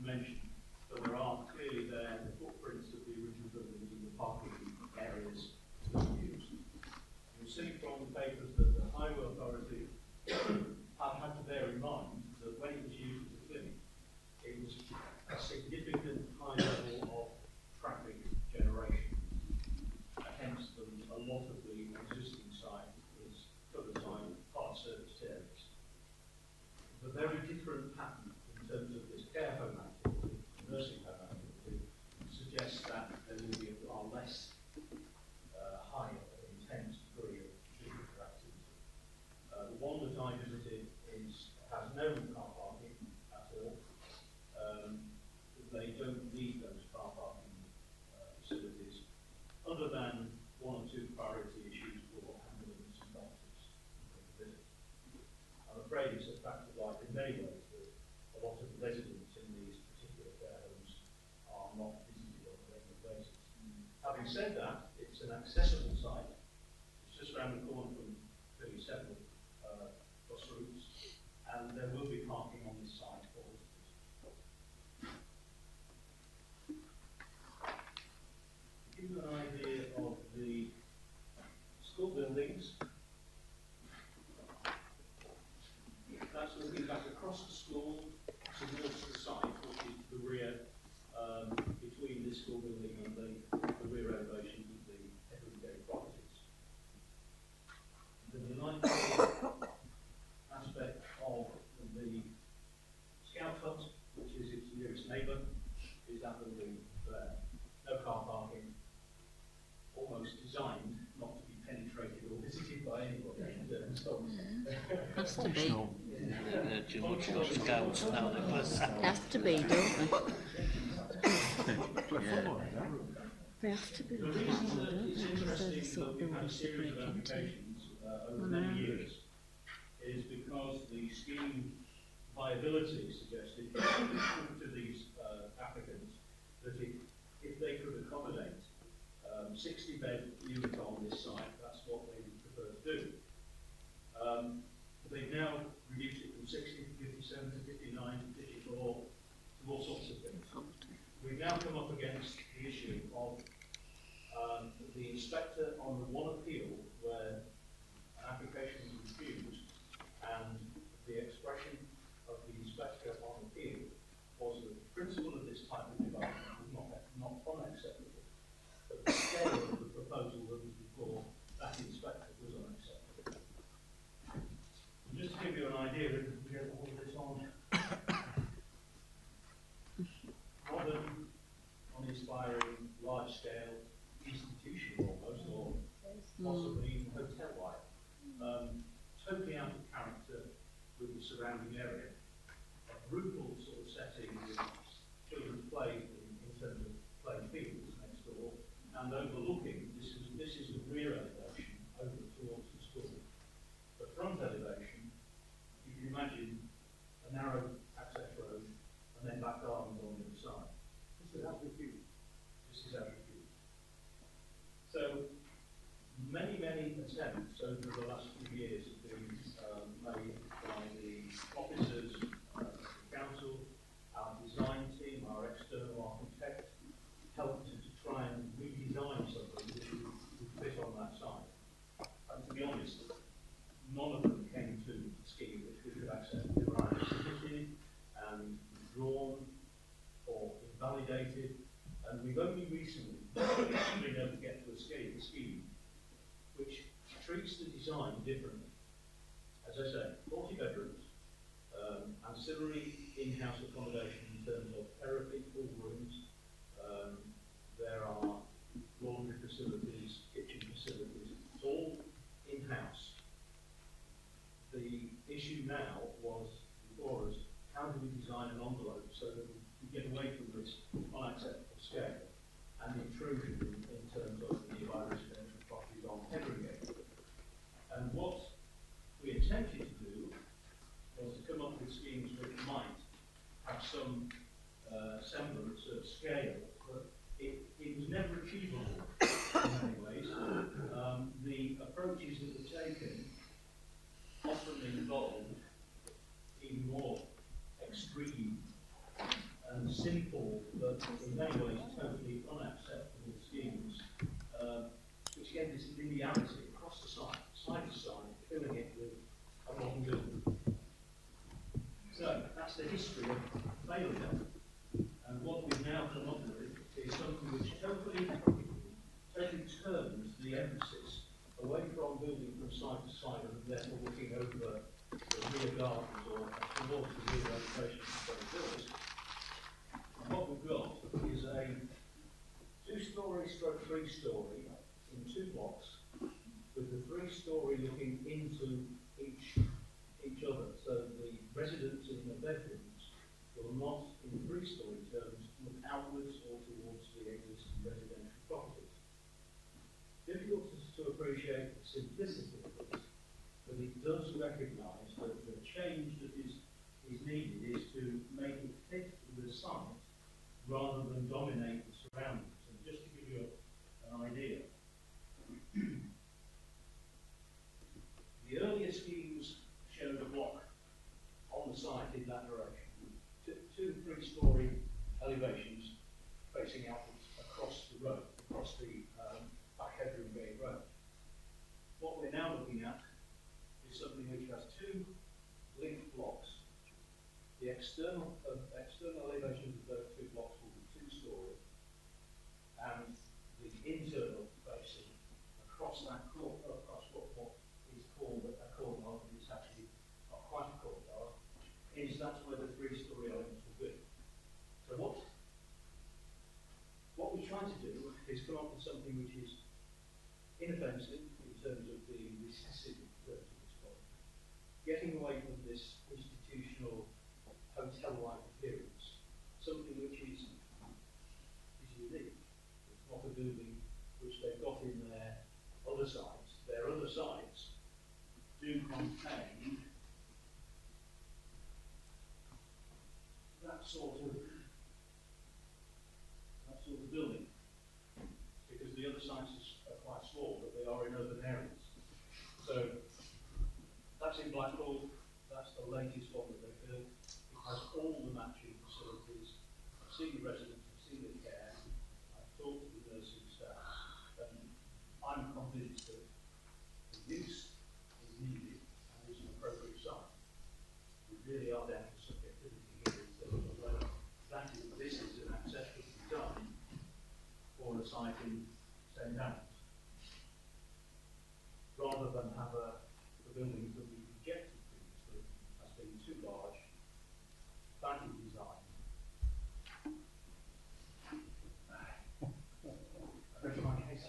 Councillor Ahmed. I thought this is for all this most vulnerable people. Yeah. Need it for us, yeah. I have to say, you know, if you go back 20, 30 years ago, I was in Germany and the barracks being inherited from the Germans after the Second World War, and that's what that looks like. That looks like a military barracks from B&Q law. And the other one looks like a house. The other one actually looks like a home. And the one in Blackpool that there. And I know it's subjectivity, but again, we're talking about people here that a hotel look, if I was old and vulnerable or something like that, might just want to be in rather than a warehouse or a farm. And if you did all in the courtyard, if you did all the alleyway in between, you probably won't get any sunshine. So half of them will be in the dark. Most of the time. Not for me.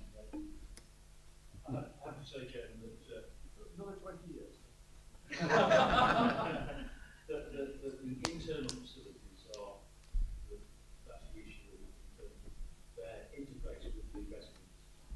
The internal facilities are fabulous, but my grandparents, when they got very, very old, they wanted to sit in the window and look out at life and activity, and most of the time that's what they were doing. And consider that and look at a dull, dark keynote, my day in, day out. It's not stimulating, it's not smart. I think the communal facilities or the lounges and restrooms and this sort of thing are all on the ground floor and do have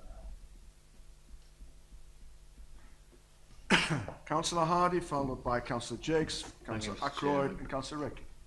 Well, I wouldn't call that looking like barracks. To me, barracks were billy-tops, long, single-story Germans, you things. see, the Germans had really good quality. Yeah, but there's nothing like Stalag 17. Right. What I wanted to ask was access and egress to this. Is there just one entry and exit? There's one entrance into the site which will be used as the NHS clinic. It's in exactly the same place. So turning vehicles will be able to turn inside the site and then come out in the fourth year. And there is along the frontage to back headroom gate, there are end-on parking with within the site as the NHS clinic. It virtually mirrors what's there. And you anticipate then, if it does go through and they do this road, it will be adopted. Do you? Or not? The Highway Authority have required improvements to the surfacing and the footways along that part of Backer. Councillor Jakes? I'm going to say really, if I'm sure some of you remember what the old school clinic was like, it was a building of beauty by any means. From what we've done before, I think it's far more acceptable because it is a working building after all with people in it. Just can I ask, the one in Blackpool, how many residents are in the one that you showed? That's 40 bed units. Much nicer. Oh, right, you go all the way along the pond, past the... Past the Savoy, up Queen's Prom. They've got about 4 of them, they're all in residential beds. Westmoreland Avenue somewhere. Councillors Armitt and Jakes, are you suggesting the one in Blackpool is far superior facade? Just trying to notice that you have a site, you have to have something that is appropriate for the site and the best use you can make of the site. The one in Blackpool, may fit in with their surroundings, but that full planning committee to land that. But that was a very, very tall, 3-story. Oh, that's the thing you've got to realise. Wouldn't be appropriate for this site. Yep. No, I was just trying to find out. I was saying about the one with a lot more attractive. I mean, that does sympathetically look like a school course here. So it does fit in with the school bit behind it, but it doesn't look like. I've virtually said it's not like this place or anywhere else. Councillor Ackroyd? Can I just ask, it's coming back to the road. That road at the moment, is that road unadopted? Yes.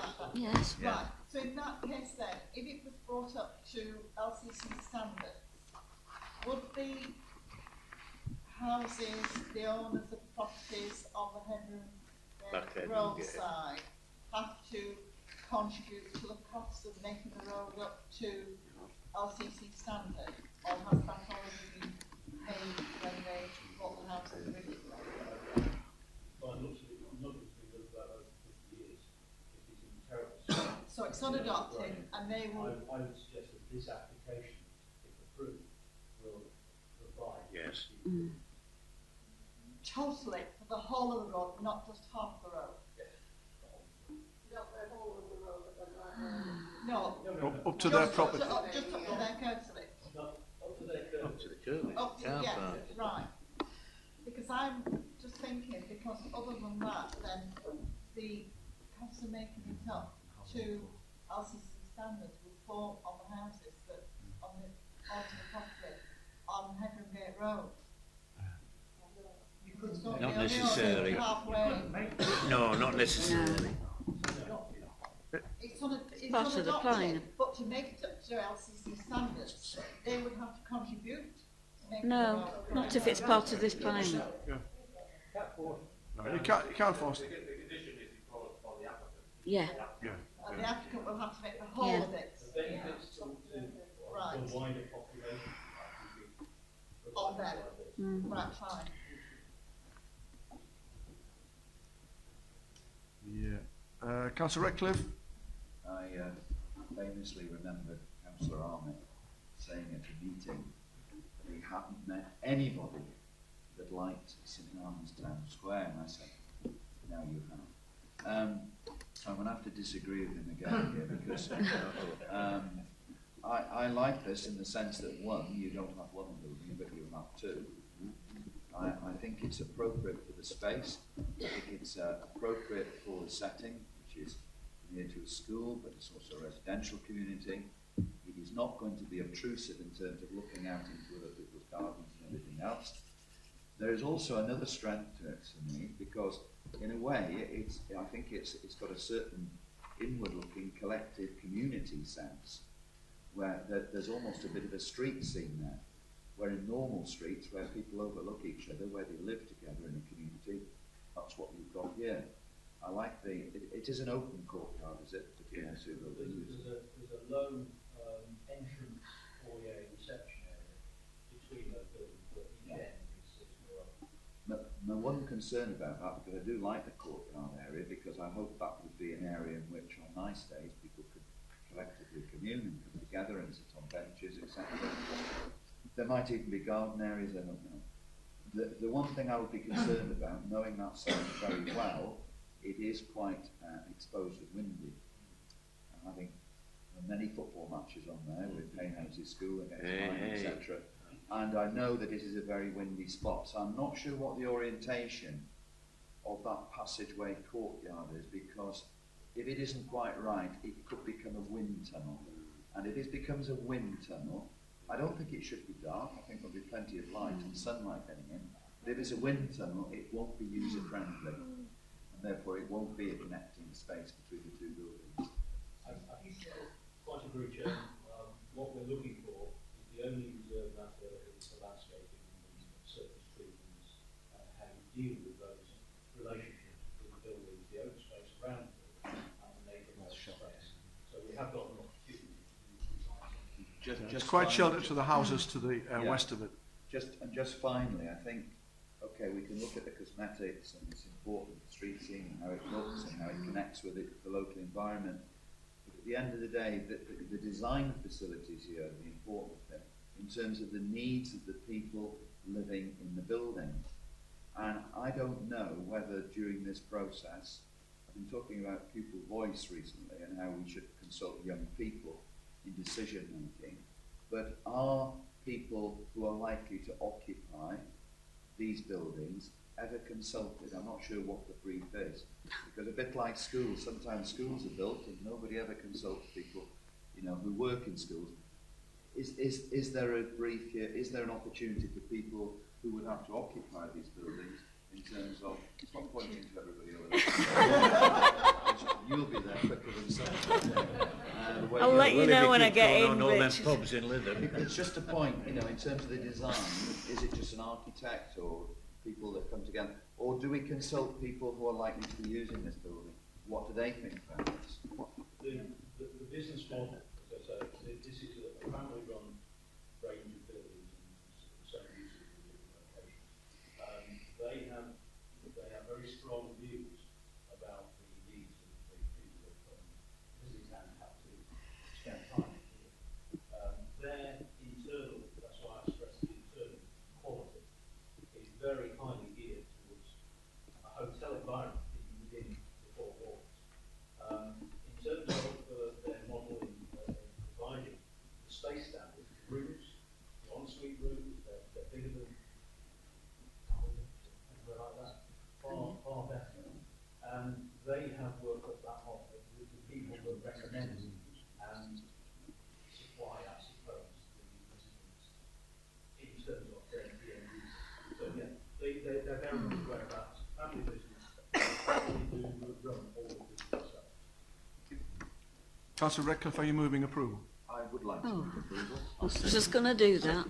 Councillor Nolte. I was just going to say, can I move approval? I'll second approval, and I'll second it, and can I book my bed now, and then I'll let you know how it is. Linda, Because the 50 years' time, they might people not be in there have dementia, and I think, that it's the quality inside, really. Yes, that's, it is. that's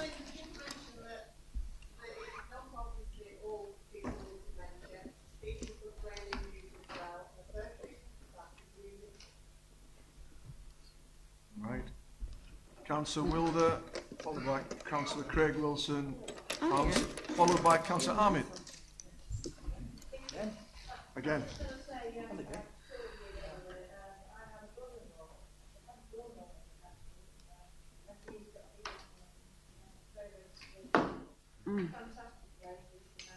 Yeah.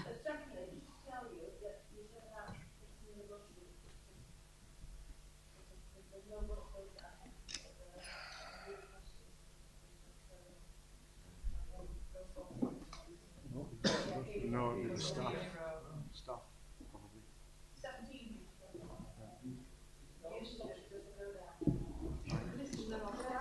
Yeah, but the buses don't necessarily go. Right, Councillor Craig Wilson. Yeah.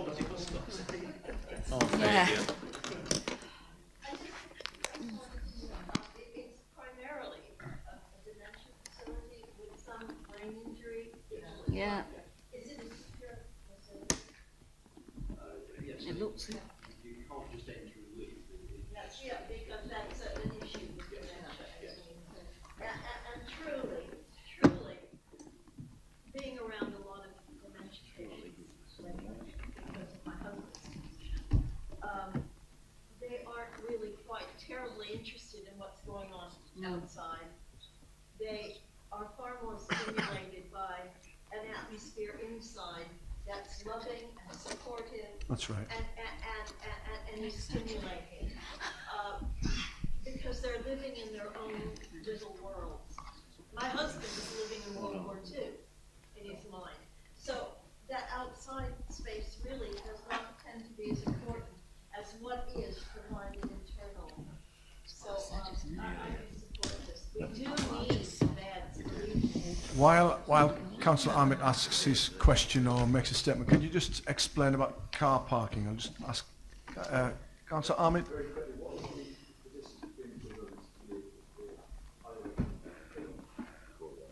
Courtyard. Alleyway. 4 or 5 metres, I'd say.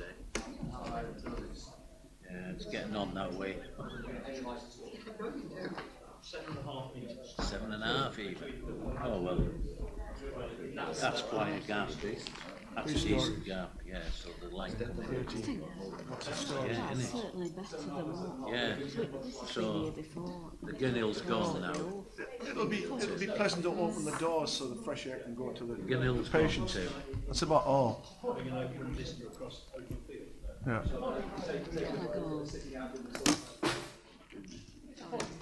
It's more fresh air, isn't it? Nice warm air during the summer. So, can I just ask you, before we get to the vote, can you just explain to me how much car parking there is, please, for the staff, I presume?